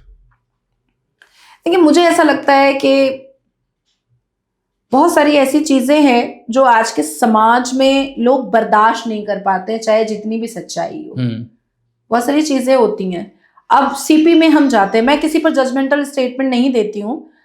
फ्राइडे नाइट में आप सीपी वगैरह से घूमिए, जिस तरीके के कपड़े होते हैं लड़कियों के, यही संस्कृति है हमारी। पर वहां लड़कियों से अगर आप ये कह दें कि कपड़े किस तरीके के हैं तो वो आपसे कहेंगी कि आप महिलाओं को दबाने की कोशिश कर रहे हैं, आप पिछड़े हुए ख्यालात के हैं। और ये कहा जाएगा कि क्या पुरुष कम कपड़े पहनकर घूमे तो क्या महिलाएं आपत्ति जताती हैं? महिलाओं के छोटे कपड़े देख के पुरुषों को दिक्कत क्यों होनी चाहिए? ये कहा जाता है या नहीं, बताइए? नहीं, कहा बिल्कुल कहा जाता है, हरगिज़ कहा जाता है। या हो सकता है कि अपने स्कूल के जमाने में, अपने कॉलेज के जमाने में मैंने भी ऐसा सोचा होगा। हो सकता है। किसी भी चीज को ढक छुप करके बोलने का कोई फायदा नहीं है। लेकिन महिला होकर आपको फील होता है कि वो जो किया जा रहा है वो ठीक नहीं है? ठीक नहीं है, क्योंकि आपके छोटे कपड़े से आपकी इज्जत नहीं बनेगी। अब मैं कहीं भी जाती हूँ, साड़ी रहता है, रुद्राक्ष रहता है, बिंदी रहता है, कई बार मुझे बहुत लोग टोक भी देते हैं, अरे ठीक है कुछ भी पहन लेती, चल जाता है, फ्लाइट पे ही तो बैठना था। But I feel very comfortable with sari ना, तो आपको क्यों प्रॉब्लम है? जरूरी तो नहीं है कि मुझे जीन्स में ही कंफर्टेबल लगेगा या मुझे बहुत टाइट कपड़े। आपको लगता है समाज में जो जिसे हम नैतिक मूल्य कहते हैं, पता नहीं अब वो हैं या नहीं है, लेकिन क्या वो अब नहीं है और ये एक न्यू नॉर्मल है? आप आजकल की जनरेशन को ये समझाने जाएंगे कि कपड़े ऐसे पहनो, ऐसे रहो, ऐसे बात करो, वो चीज अब खत्म हो गई है? मुझे लगता है जो करना है, जैसे करना है करो, लेकिन अपनी सभ्यता और अपने कल्चर को, अपने संस्कार और अपनी संस्कृति को मत भूलो। हमारी संस्कृति में ये जो अभी सीपी में और हौस खास में और खान मार्केट में दिखता है वो कुछ गलत होगा तो लड़कियों के कपड़ों को ब्लेम किया जाएगा या लड़कों की सोच को ब्लेम किया जाएगा? लड़कों की सोच को ब्लेम किया जाएगा। अब कोई लड़का बॉक्सर में सुबह सुबह निकल रहा है, हम तो उसकी थाई नहीं देख रहे, तो अगर कोई लड़की शॉर्ट्स में निकल रही है तो आप भी उसकी थाई मत देखो। पर आपने अभी कहा कि वो उस तरह के कपड़े आपको भी पसंद नहीं आते। मैंने कहा नहीं, मुझे पसंद नहीं आते हैं। लेकिन एक वक्त था कि मैंने भी शॉर्ट्स पहना है, लेकिन कोई दो राय नहीं है। लेकिन मेरी सोच बदली, क्योंकि जब मैंने बहुत डीप में सोचा, जब मैंने समझा, जब मैं माँ बन गई, तो मुझे ऐसा लगा कि शरीर दिखाने से इज्जत नहीं बनती है, आपकी क्या काबिलियत है, आपकी क्या एजुकेशन है, इससे आपकी इज्जत बनती है। तो ये हर लड़की को सोचना चाहिए कि आप अगर किसी भी तरीके के रिवीलिंग कपड़े को पहन रही हैं तो आपकी इज्जत उससे नहीं बन सकती है। और अगर आप बॉलीवुड से है, हॉलीवुड से है, तो वो आपका प्रोफेशन है, भाई करिए जो करना है। लेकिन अगर आप एक नॉर्मल साधारण लड़की हैं तो मुझे लगता है कि शरीर दिखा करके आपकी इज्जत कभी नहीं बन सकती है। आपकी क्रेडिबिलिटी से, आपके एजुकेशन से, आपके संस्कार से, आपकी संस्कृति से ही आपकी इज्जत बनती है। ठीक है, मैं आगे बढ़ता हूँ। एक और कॉन्सेप्ट, बहुत सारे क्योंकि मेरे पास सवाल है, अब हम शॉर्ट में जाते हैं कि बहुत सारी ऐसी बातें जिनको लेकर लोग जानना चाहते हैं कि आज भी वो चल रहा है कि नहीं चल रहा है। जो लोग आतंकवाद में लिप्त हैं, जो लोग अपने शरीर पर बम बांधकर फट जा रहे हैं और जिनको ये समझाया जा रहा है कि ये अल्लाह का काम है, ये करोगे तो जन्नत मिलेगी। कॉन्सेप्ट ऑफ जन्नत क्या है और क्यों किसी और धर्म में इस तरीके से अपने शरीर पर बम बांधकर लोग नहीं फट जाते? ऐसा क्या सिखाया जा रहा है, ऐसा क्या बताया जा रहा है? क्या मिल जाएगा इससे, क्या हासिल होगा कि वो अपने आप की जान लेने को तैयार हो जाते हैं? हमारे अल कुरान में 254 बार से ज्यादा कुफ्र और काफिर का जिक्र है।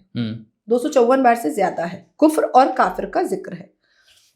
कुफ्र वो होता है जो इस्लाम के खिलाफ होता है और काफिर वो होता है जो इस्लाम की मुखालफत में काम करता है, जो इस्लाम नहीं मानता, जो इस्लाम विरोधी है। हाँ, मैंने बहुत प्रॉपर उर्दू बोला है। अब जब तक हर एक बुत परस्तों को इस्लाम में ना लाया जाए तब तक तो जिहाद करना ही है। और जिहाद में शहादत मिलती है और शहादत मिलने के बाद जन्नत मिलती है और जन्नत में हूरें मिलती हैं, तो इसके लिए तो काम करना ही है। अब आपके सनातन धर्म में अगर कोई बम बांध के नहीं फट रहा है क्योंकि आपके रिलीजन ने आपको मनुष्य और अच्छा इंसान बनाया है। देखिए, आपके रिलीजन सनातन धर्म में पूजा पाठ जब होता है, आप कह रही हैं अब तो आप भी सनातनी है। हाथों में रुद्राक्ष बांध कर नाजिया मुझे ये नहीं कह सकती कि सिर्फ मैं सनातनी हूँ, आप सनातनी। मैं सनातनी मुसलमान हूँ। अभी तक इस कॉन्सेप्ट को अलग से समझना पड़ेगा। मैं तो समझाऊंगी, मैं तो चाहती हूँ कि मैं समझाऊं। जब आपके यहाँ, अब मेरे घर में एवरी वीक सैटरडे को हवन होता है, एवरी वीक सैटरडे को, और मैं खुद बैठती हूँ पंडित जी के साथ हवन पे। तो मैं स्टार्टिंग में जब मैंने शुरू किया दिल्ली वाले घर में, तो मैंने उनसे पूछा कि मुझे अर्थ तो पता चले, क्या बोला जा रहा है, मैं क्या कर रही हूँ, मुझे किन मंत्रों का उच्चारण हो रहा है, मैं क्या कर रही हूँ मुझे पता तो चले। तो वो पता है जो हवन 1.25 घंटे का होने का है वो 5-5 घंटे चलने लगा। क्यों? क्योंकि मुझे समझना था, हर मंत्र का मतलब समझाया जा रहा है। तो अभी क्या पता चला कि भाई आप अन्न के लिए आप शुक्रिया अदा कर रहे हैं भगवान का, अग्नि के लिए, जल के लिए, फल के लिए, फूल के लिए, सारी चीजों के लिए, हवा के लिए, बारिश के लिए, पानी के लिए, सूर्य के लिए, चांद के लिए, आप सारी चीजों के लिए भगवान का शुक्र अदा कर रहे हैं। हमारे में क्या है, लाइए भाई बकरीद आ गया, अब जानवर लाओ मासूम और काट दो। आपके यहाँ होली हो रही है, आप रंगों की बारिश कर रहे हैं। हमारे यहाँ मुहर्रम हो रहा है, हम छाती काट रहे हैं अपनी। तो आप सोचिए ना कि मेरा जो इस्लाम है वो जो कट्टरता और क्रूरता सिखाया हम तो वही करेंगे ना। आपने अपने धर्म में वासुदेव कुटुंबकम पढ़ा और आप सब कुछ जानने के बावजूद भी आप लोग अभी भी इसी कोशिश में लगे हैं कि ये सुधर जाएंगे, संभल जाएंगे और हम इनके गले लगते रहेंगे। नहीं तो क्या नाजिया ये चाहती है कि इस देश से मुसलमानों को बाहर कर दिया जाए? आप कह रही हैं वो सुधरने वाले नहीं है, तो क्या करें? निकल जाए तो इसमें दिक्कत किस बात की? तो जिनका ये देश है वो कहाँ जाएंगे? किनका देश है? अरे इन्होंने तो देश का बंटवारा कर दिया था। नहीं तो वो नहीं गए ना, तो पाकिस्तान बना दिया था। नहीं, पर प्रैक्टिकल प्रॉब्लम है, अब वो वहां नहीं जा सकते ना, उनको वो देश एक्सेप्ट क्यों करेगा? अब ये तो उनका प्रॉब्लम है ना कि अगर वो देश या 57 मुस्लिम मुल्क उनको नहीं एक्सेप्ट कर रहा है तो ये उनका दुर्भाग्य है, ये उनका प्रॉब्लम है। भारत की नागरिकता है, वो क्यों छोड़े? अब SIR के जरिए से जो घुसपैठियां निकल रहे हैं, ये उनका प्रॉब्लम है कि वो कहाँ जाएंगे। उस प्रॉब्लम को हम लेकर बैठे रहे। पर क्या भारत के सारे मुसलमानों को आप घुसपैठियां मानती हैं? नहीं, जो मुसलमान वंदे मातरम नहीं बोल सकता है वो नहीं रह सकता, जो भारत माता की जय नहीं बोल सकता वो नहीं रह सकता। वो ये कह रहे हैं कहाँ लिखा है संविधान में वंदे मातरम कहना पड़ेगा? तो कहाँ लिखा है कि देश की सर्वोच्च न्यायपालिका शरिया सुनेगी? ये कहाँ लिखा है, ये भी तो बता दो भाई। पर हमारे देश में तो हमारे देश का कानून और संविधान चलता है ना, शरिया कहाँ चलता है? शरिया नहीं चल रहा होता तो वक्फ बोर्ड क्यों चल रहा है अभी तक? नहीं तो वक्फ बोर्ड के खिलाफ सरकार कानून लाई, अब तक गैर संवैधानिक तो नहीं था। चाहिए तो सरकार के हाथ में इरेज होना चाहिए। प्रेशर है ना मुसलमानों का। नहीं, तो आप देखिए ना आप ये कह रही हैं कि हिजाब डांस हुआ। आप ये कह रही हैं कि मोदी जी मुसलमानों के प्रेशर में चलते हैं?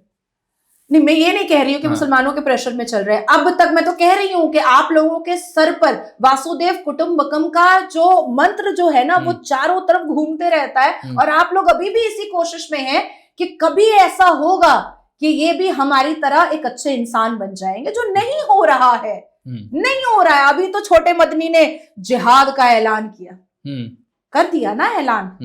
क्या है उनका जिहाद, जरा समझा दीजिए। वो क्या जिहाद, कौन सा जिहाद चाहते हैं? देखिए, एक जिहाद तो है जो अपनी खामियों को, अपनी गलतियों को हम सुधारें। कॉन्सेप्ट ऑफ जिहाद क्या है इस्लाम में? कॉन्सेप्ट ऑफ जिहाद तो ये है कि एक होता है जो हम अपनी गलतियों को सुधारें, एक होता है कल्मे जिहाद जो कल्म के जरिया हम चीजों को दुरुस्त करें, एक होता है आपका होली जिहाद। होली जिहाद वही होता है जो जंगे करबला में हुआ, जंगे बदर में हुआ, जो पैगंबर मोहम्मद बहुत सारी जंगे किए, तो एक वो जिहाद होता है। अब जिहाद ही ना किया था बुरहान वानी। उसामा बिन लादेन को जब यूनाइटेड स्टेट ऑफ अमेरिका ने डिटेन किया पाकिस्तान से, डिटेन करने के बाद उसको एक समुंदर में डंप किया। डंप करने के बाद उसके जो कबीले से सारे डॉक्यूमेंट्स मिले, उस डॉक्यूमेंट्स को यूनाइटेड स्टेट ऑफ अमेरिका ने लाइव टीवी चैनल पर पढ़ा। उसको पढ़ने में क्या पता चला कि उसामा बिन लादेन ने वसीयत की है कि जो जो मेरी प्रॉपर्टी, संपत्ति और पैसा है वो जिहाद पर खर्च किया जाए।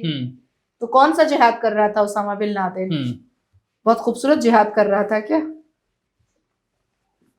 तो एकदम आराम से छोटे मदनी ने ऐलानिया कहा है। देखिए, आपने जैसे जिहाद की बात की तो फिर मुझे शिक्षा की बात याद आती है।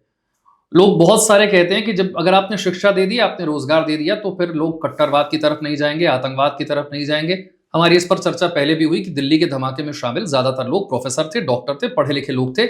आपने जिस शख्स का नाम लिया जो दुनिया का सबसे बड़ा आतंकवादी कहा जाता है, लादेन, वो सिविल इंजीनियर था, पढ़ा लिखा बिल्कुल। जिन्होंने जो प्लेन लेकर बिल्डिंग से टकरा देते हैं, उन्हें प्लेन कैसे उड़ाना है वो भी समझ में आता है। यानी कि ज्यादातर जिन्होंने बड़े आतंकी वारदातों को अंजाम दिया वो बहुत पढ़े लिखे लोग थे। तो फिर कैसे इनका ब्रेन वॉश इतनी आसानी से हो जाता है? देखिए विशाल जी, मैंने LLB की पढ़ाई की। मैं तो रेडिकल वकील नहीं बनी। आपने जर्नलिज्म की पढ़ाई की, आप तो रेडिकल जर्नलिस्ट नहीं बने। कोई बहुत सारे यहाँ पर लाखों करोड़ों डॉक्टर हैं, उसने भी MBBS किया, वो तो रेडिकल डॉक्टर नहीं बना। लेकिन कुरान पढ़ोगे तो रेडिकलाइजेशन तो आएगा, रेडिकल तो बनोगे। नहीं, पर लोग ये भी कहते हैं कि सऊदी अरब जो है वो मॉडर्न देश, नए नियमों वाला देश, पुरानी कुरीतियों को छोड़ने वाला देश बन गया, वो भी तो मुसलमान है।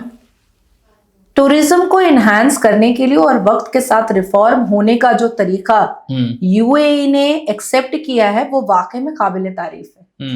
और अगर अरब में या अफगान में या अन्य मुस्लिम देशों में अगर क्राइम रेट बहुत कम है तो उसकी सबसे बड़ी वजह है इस्लामिक पनिशमेंट।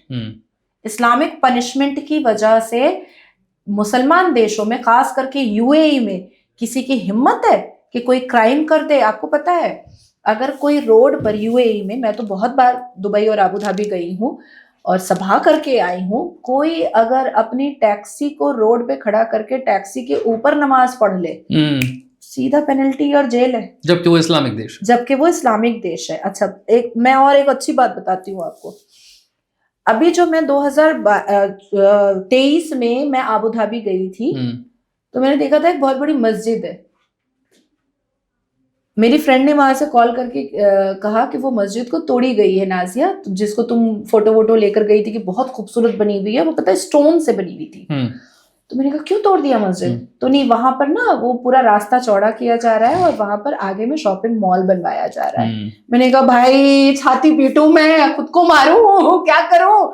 यहाँ तो मस्जिद अगर तोड़ दी जाए तो यहाँ तो कम्युनल राइट हो जाएगा। वहां तोड़ दी गई।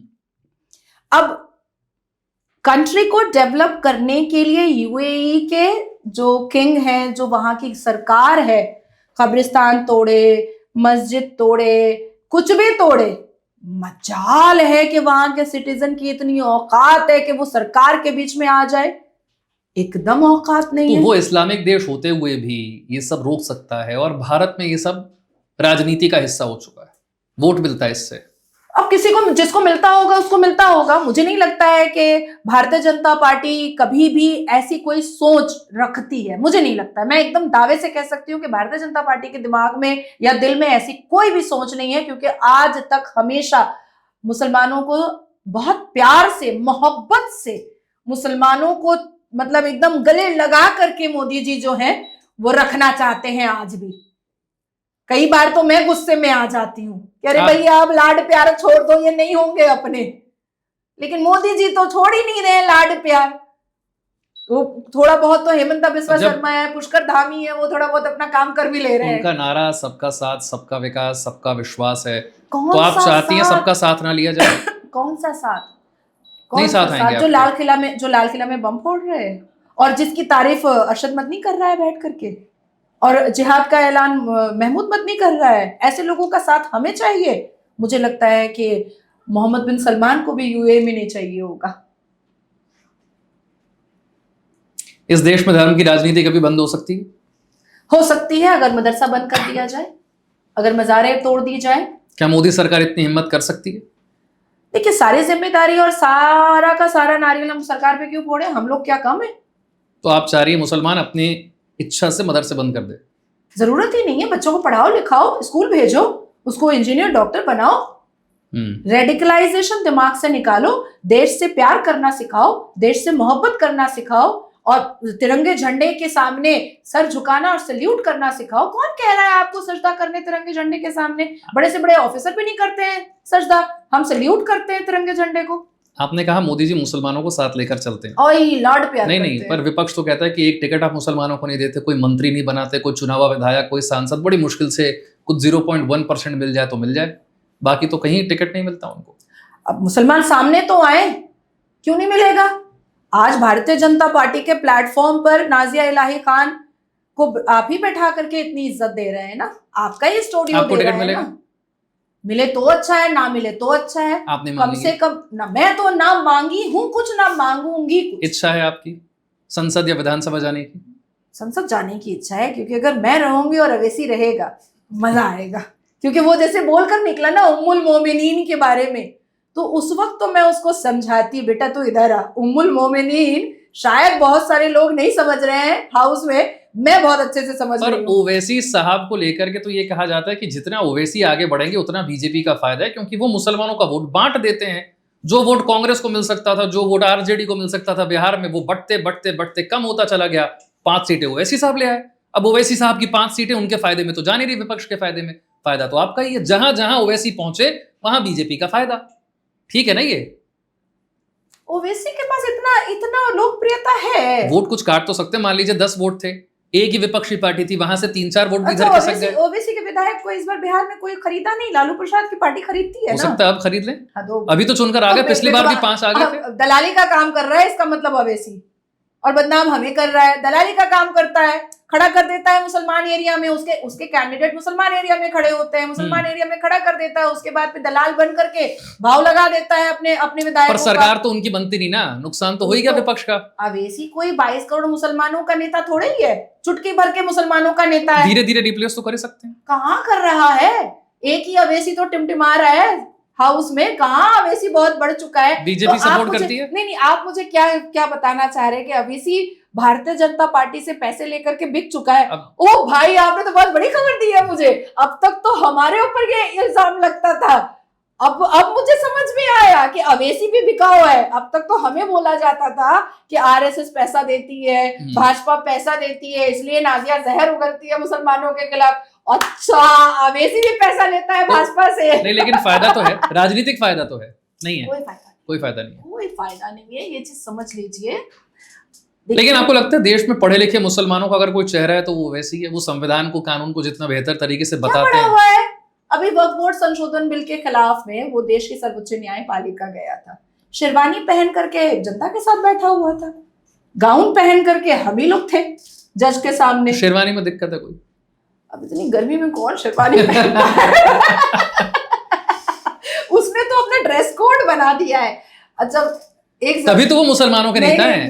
नेहरू के साथ हम लोग जिन्ना को देखते थे। नेहरू, अच्छा क्या वहां वाइस वर्सा था, नेहरू शेरवानी में होता था और जिन्ना सूट बूट में होता था। सिंबल्स का महत्व है। नाजिया के हाथ में अगर रुद्राक्ष है तो वैसी साहब के पास शेरवानी है। हर आदमी कुछ दिखा करके वोट हासिल करना चाहता है, लोगों को अपनी तरफ लाना चाहता है। नहीं, मुझे अवैसी जो है ना वो मॉडर्न जमाने का नेहरू लगता है। हाँ, वो जो नेहरू खुश होंगे उस बात को सुनकर। वो जो नेहरू था वो विदाउट दाढ़ी था और ये जो नेहरू है ये विद दाढ़ी है। चलिए, राजनीति की बातों से थोड़ा सा आपकी पर्सनल लाइफ की तरफ चलते हैं, क्योंकि मुझे नहीं पता इसे दुर्भाग्य कहना चाहिए या क्या कहूं, मुझे नहीं पता, लेकिन जब भी आप पब्लिक लाइफ में होते हैं, जब आप दुनिया के सामने बहुत सारे मुद्दे उठाते हैं, तो आपकी पर्सनल लाइफ जाने अनजाने में पब्लिक हो जाती है और फिर लोग उसके बारे में बात करने लगते हैं। आप उस शख्स के साथ हमारे इस ऑफिस में भी आई जिनके साथ आपका रिश्ता जुड़ा, जिनके साथ आपने शादी की प्लानिंग की, जिनका नाम पुनीत वशिष्ठ है, जो कई फिल्मों में नजर आए, कई सीरियल्स में नजर आए। क्या ऐसा हुआ नाजिया के साथ? नाजिया, हमने आपसे कई बार इस बारे में बात करने की कोशिश की, आपने कहा कि नहीं अभी समय सही नहीं है, और इस बात का हमने बड़ा रिस्पेक्ट किया क्योंकि आपकी पर्सनल लाइफ है। आप जिस समय को उचित समझें उसी समय पर यह बात की जानी चाहिए, और जब भी कुछ दो लोग रिश्ते में हों उसके बाद अगर वो अलग भी हो जाएं तब भी मुझे लगता है दोनों की परमिशन ली जानी चाहिए कि जब भी वो बात की जाए। क्या हुआ पुनीत जी के साथ, आपके साथ?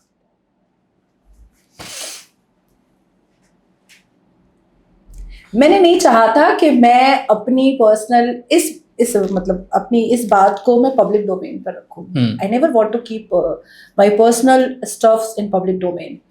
लेकिन जिस हिसाब से पुनीत वशिष्ठ जी वीडियो पे वीडियो बना करके वो मुझे डिफेम और मलाइन कर रहे हैं, जिस हिसाब से वो अपनी बंगाली प्रेमिका के दोस्तों के साथ बंगाल के एक मामूली YouTube चैनल पर बैठ करके वो मेरे बारे में अभद्र टिप्पणियां कर रहे हैं, तो मुझे भी मेरे घर पे लोगों ने, मेरे एक्वेंटेंस ने, मेरे फ्रेंड्स ने, मेरे रिलेटिव ने कहा कि नाजिया इतना भी चुप रहना ठीक नहीं होता है।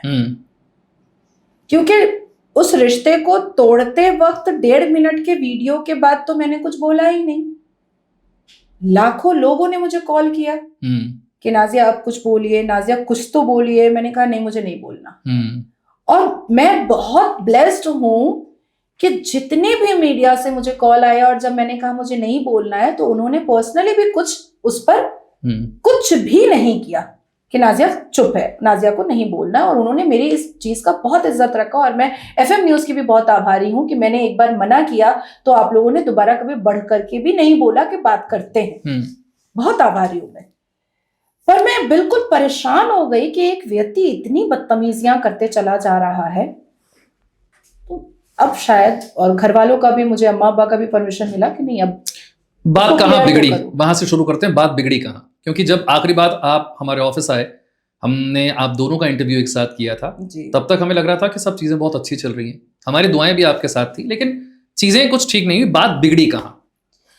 बात बिगड़ी, बहुत सारी वजह थी, बहुत एक्सट्रीम वजह थी, लेकिन मैं उन सारी चीजों को टैकल भी कर रही थी, हैंडल भी कर रही थी। लेकिन एक बात जब मेरे सामने आई तो मैं उसको बर्दाश्त नहीं कर पाई, और यही वजह है कि आज मुझे इस्लाम से बागी कहा जाता है। उनकी ऑलरेडी 2 बेटियां, एक क्लोई और दूसरा चांद, और उसके बाद वो मुझसे कर रहे हैं जबकि उनका दोनों का डिवोर्स नहीं हो चुका है। ये बात उन्होंने कभी आपसे जिक्र नहीं किया? आपके साथ मुझे लगता है FM न्यूज पर 1.5 घंटे का शो हुआ होगा। आप लोगों को बताया उन्होंने नहीं कि उनका डिवोर्स नहीं हुआ है? वो तो शादियों के बारे में बातें कर रहे थे। इवन अभी भी वीडियो बनाते हैं तो कहते हैं राम मंदिर में शादी होने वाली थी, योगी आदित्यनाथ जी कन्यादान करने वाले थे, बहुत व्यूज मिल रहे थे, बहुत वायरल हो रहा था, मैं उसी में बह गया। कैन यू इमेजिन कि एक व्यक्ति पूरे जीवन मेरे साथ गुजारने वाला है और उसने ये फैसला सिर्फ इसलिए लिया कि वो बहुत वायरल हो रहा था और वो राम मंदिर में शादी हो रही थी, इस लालच में कि एक व्यक्ति जो बॉलीवुड से निकाला गया है, जिसका अब बॉलीवुड में कोई छवि नहीं है, कुछ नहीं है उसका, वो बिल्कुल गायब हो चुका था मीडिया से, कैमरा से, लाइट से, एक्शन से। वो छोटे मोटे सीरियल्स में छोटा मोटा रोल कर रहा था और अचानक से उसको बहुत लाइमलाइट मिल गया, इसलिए उसने मेरे साथ शादी करने का फैसला ले लिया। बहुत बड़ी बात है ये तो अब मुझे पता चल रहा है। और अच्छा हुआ कि मैंने ये रिश्ता तोड़ दिया। आप सोचो, आई हैव 3 कार्स, तो 2 गाड़ियां मैंने बंगाल से ही दिल्ली में मंगवा ली, कि ऑलरेडी 3 गाड़ियां हैं बंगाल में, तो 2 मंगवा लेते हैं, क्या जरूरत है नई खरीदने की। तो मुझे मेरे दिल्ली के घर पे, मुझे मेरे टेरेस पर वो कह रहे हैं कि इतनी सारी गाड़ियां क्या करूंगी, एक दे दो। पंचायत जा रही हूं मैं, सीपी पान खाने के लिए, मैं अक्सर जाती हूँ वहां पर, तो वहां से वो जो चीज भी खरीद रहे हैं तो कह रहे हैं मुझे तो जहेज मिलेगा नहीं, तो यही मेरा जहेज है, मैं ये सब ले लूं। हाँ ले लीजिए। जब मैंने गाड़ी के लिए मना किया कि मैं नहीं दूंगी, तो मैंने कहा कोई गाड़ी भी देता है किसी को क्या? तो वो कह रहे हैं हाँ हाँ देख लिया, तुम्हारा मन देख लिया कि कितना बड़ा है तुम्हारा मन, तुम क्या दे सकती हो क्या नहीं दे सकती हो, सब समझ में आ गया। उसके बाद फिर वो मुझे फोर्स कर रहे हैं कि जितने भी डायरेक्टर और प्रोड्यूसर से मेरे लिंक्स हैं या मेरी अच्छी बातचीत है, मैं उनको ये फोर्स करूं कि अपनी फिल्मों में उनको रोल दे। फिर उन्होंने मुझे फोर्स किया कि सबसे चंदा उठाओ, सबसे पैसे लो और मुझे लेकर के बहुत सारे एल्बम सॉन्ग बनवाओ और पिक्चर बनवाओ हिंदुत्व पर।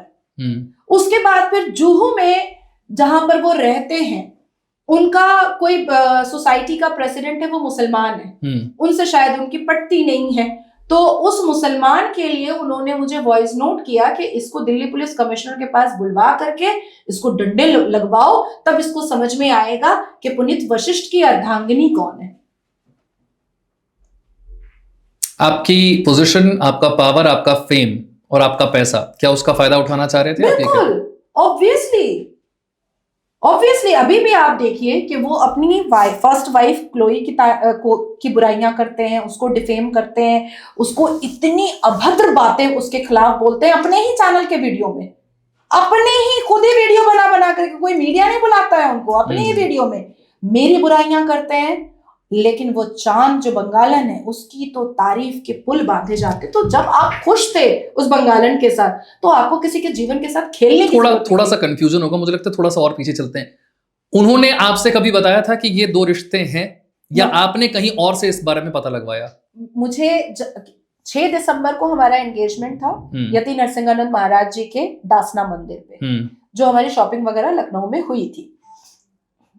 मैं जा रही हूँ जनवरी में बाहर, देश से बाहर, तो मैंने कहा था कि हम दोनों चलते हैं साथ में, पासपोर्ट दो, वो दे ही नहीं रहे थे वीजा के लिए। बाद में मुझे पता चला कि भाई पासपोर्ट पे तो स्पाउस पे क्लोई का नाम है, ऑलरेडी है और उनसे डिवोर्स नहीं हुआ है। तो व्यक्ति तो यही पूछेगा ना कि चलो कोई बात नहीं है, मैं तो खुद ही वकील हूं, आप एक काम करो, मुझे डिवोर्स की डिग्री दे दो, मैं इसको चेंज करवा दूंगी। ठीक है। तो डिवोर्स की डिग्री भी नहीं है, तो पिटिशन दे दो। अगर किसी कोर्ट में अटका हुआ है, किसी बेंच पर अटका हुआ है, तो मैं कोशिश करूंगी कि भाई उसको जल्दी से जल्द हो जाए, तो वो भी नहीं। फिर जब मैं पटना जा रही थी, ये 30 अक्टूबर की बात है, जब मैं पटना के लिए जा रही थी, तो वहां पर मुझे कुछ फोटोग्राफ्स आए मेरे इंस्टाग्राम के इनबॉक्स पर, और उस फोटोग्राफ में दिखा कि भाई चांद नाम की एक लड़की है, लड़की नहीं है वो, आई थिंक 50 साल की उम्र की है, एक महिला है। हाँ, तो पुनीत भी तो 50 साल के हैं, उनकी फर्स्ट वाइफ भी शायद 50-52 साल की है, मैं 34 की थी। तो वो चांद दिवाली में भी सिंदूर भरी हुई है वो, और वो कह रही है पुनीत के नाम का ही तो सिंदूर मैंने भरा है। अब तक आपको सिर्फ क्लोई के बारे में पता था, फिर आपकी जब इंस्टाग्राम पे कुछ फोटोज आई तब आपको दूसरी पत्नी के बारे में पता चला। और जब मैंने उनसे पूछा कि ये चांद कौन है, तो उन्होंने खुद मुझे मैसेज किया है, जो मैंने इंस्टाग्राम पे भी डाला, कि उसने मुझे सेवा भाव के ट्रैप में फंसा करके अपने मांग में सिंदूर भरवा लिया था। फिर उन्होंने कहा कि मुझे स्लिप डिस्क हुआ था और मैं बीमार हो गया था और चांद का बेटा म्यूजिक कंपोजर है, तो मेरी उससे दोस्ती थी, मैं उसके घर रहने गया था, तो मेरा बहुत सेवा की थी चांद। और उसके बाद फिर जब मैं ठीक हो गया तो वो उमर गांव भी आई थी जहां पर उनकी स्वास्थ्य प्रोडक्शन की शूटिंग चल रही थी, वो मेरे घर पर भी रही थी। तो मैंने उनसे पूछा कि वो जब घर पे रही तो आपके बेडरूम में सोती थी? तो हाँ। आपके बेड पर सोती थी? तो हाँ। लेकिन हमारे बीच में कुछ हुआ नहीं है। मैंने कहा और आपकी माँ इन सब चीजों की इजाजत देती थी? हम तो अपनी माँ के सामने ये नंगापन नहीं कर सकते भाई। शब्दों को भी जो मेरी स्पीच में होता है या जो पॉडकास्ट में होता है या जो इंटरव्यूज में होता है, वो वॉइस का रेंज भी मेरी माँ के सामने मैं नहीं कर सकती हूँ। तो थप्पड़ लगाएंगी खींच करके मुझे। ये क्या तरीका है बात करने का? और आप रंग बिरंगी औरतों को ला करके आप अपनी माँ के सामने उसको बेडरूम में रखते थे। तो उन्होंने मुझे रिप्लाई दिया है कि तब तो मुझे स्वास्थ्य प्रोडक्शन ने 1 BHK दिया था, तो मैंने रेंट पर अपनी माँ के लिए नीचे वाले फ्लोर में एक 1 BHK लेकर रखा था। मेरी माँ नीचे रहती थी, मैं और चांद ऊपर रहते थे। And I have proof। यानी कि इन दोनों रिश्तों से उन्होंने कभी इनकार नहीं किया? कभी नहीं।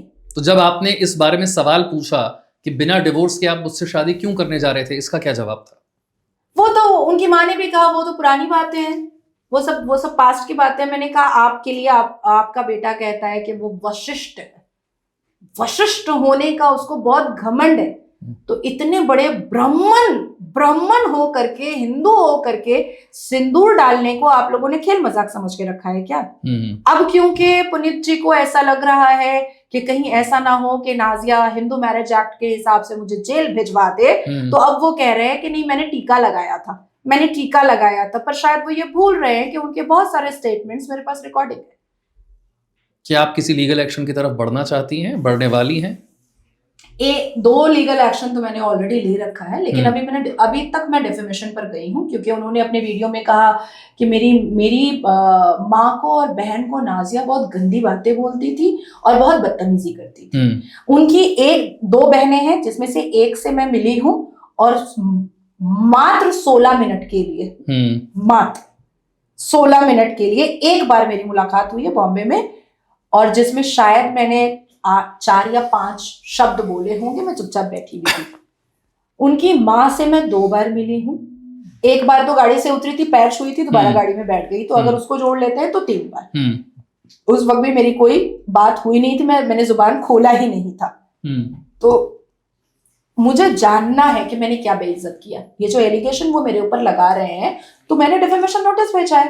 इवन उनकी माँ को भेजा है, उनकी बहन को भी भेजा है। उनकी माँ और बहन को 1 रुपए का डिफेमेशन नोटिस भेजा है मैंने, 1 रुपए का, क्योंकि ये मुझे डिफेमेशन से पैसे नहीं चाहिए, मुझे भगवान ने दे रखा है, मुझे सच उगलवाना है। और अभी मैं जा रही हूँ परसों बॉम्बे, और बॉम्बे जा करके मैं जुहू पुलिस स्टेशन में मैं पुनीत वशिष्ठ को और पुनीत वशिष्ठ की माँ और बहन को बुलवाऊंगी, क्योंकि उन्होंने मेरी डिग्रियों पर बात उठाई है, उन्होंने मेरे चरित्र पर बात उठाया है, उन्होंने बंगाली दोस्तों के साथ बैठ करके, अपनी प्रेमिका चांद के दोस्तों के साथ बैठ करके बिस्तर दिखा करके कहा है कि देखो देखो यहाँ सो के गई है। अब आप सोचिए कितनी गंदी बात है ये। कोई अच्छे घर खानदान का लड़का बिस्तर दिखा सकता है किसी महिला के लिए?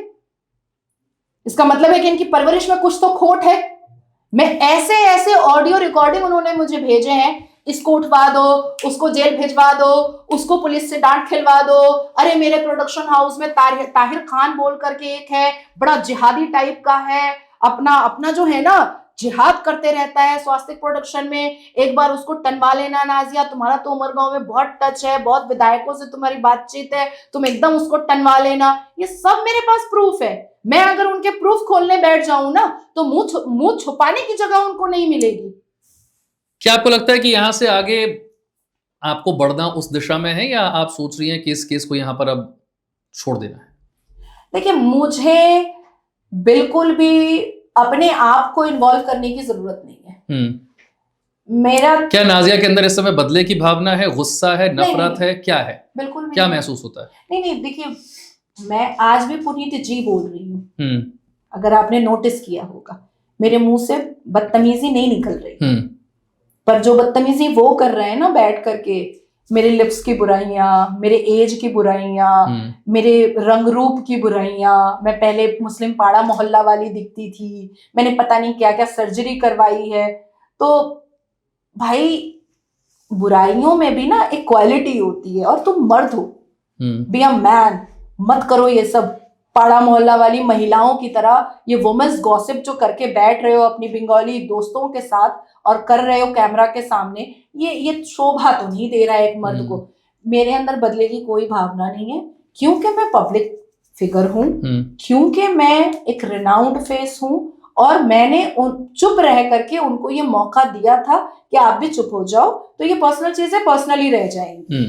कुछ जरूरत नहीं है बोलने का, 2 लोग साथ में थे, इट्स ऑल राइट, अब साथ में नहीं है, इट्स ऑल राइट। लेकिन वो बोलते गए, तो अब मैंने अपनी 3 वकीलों की एक टीम बना दी है कि भैया ये जितनी बार वीडियो बनाएंगे आप उतनी बार इन पर केस करो, उतनी बार डेफेमेशन का केस होगा।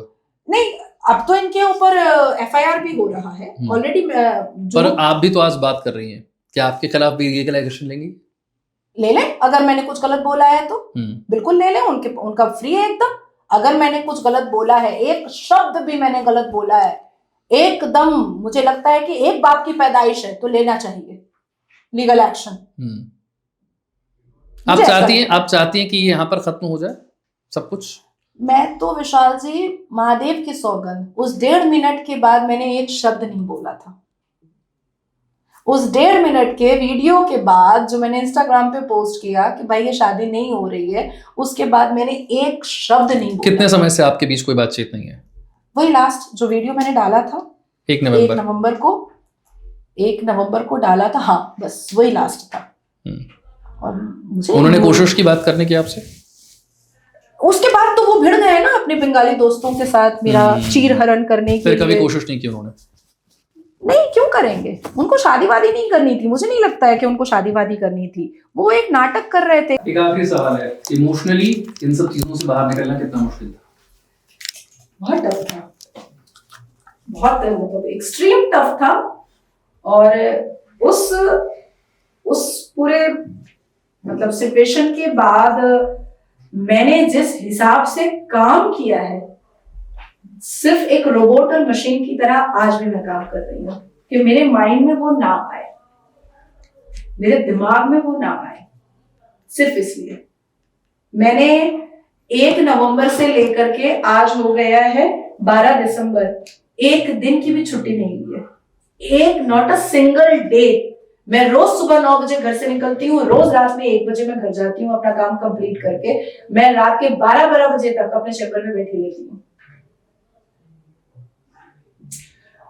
बहुत मुश्किल वक्त है, और मैं ईश्वर से प्रार्थना करता हूं कि इस फेज से उभरने में आपको शक्ति मिले, और बहुत सारी शुभकामनाएं FM न्यूज की तरफ से आपकी पर्सनल लाइफ के लिए भी और आपकी प्रोफेशनल लाइफ के लिए भी, और जिस मकसद के साथ आप आगे बढ़ रही हैं, और खासतौर से जिस मकसद की हमने आज चर्चा भी की कि नाजिया सिर्फ राजनीति तक सीमित होकर ना रहे, और समाज में बहुत सारे बदलाव हैं जो इंतजार कर रहे हैं ऐसे लोगों का जो मंच पर आए, जिनकी बातों में दम हो, जिनकी बातों को लोग सुनते हो। हम उम्मीद करते हैं कि आपकी बातें समाज में उस बदलाव का कारण बने। बहुत शुक्रिया आप हमारे पॉडकास्ट में। हर हर महादेव, वंदे मातरम, भारत माता की जय। Thank you so much.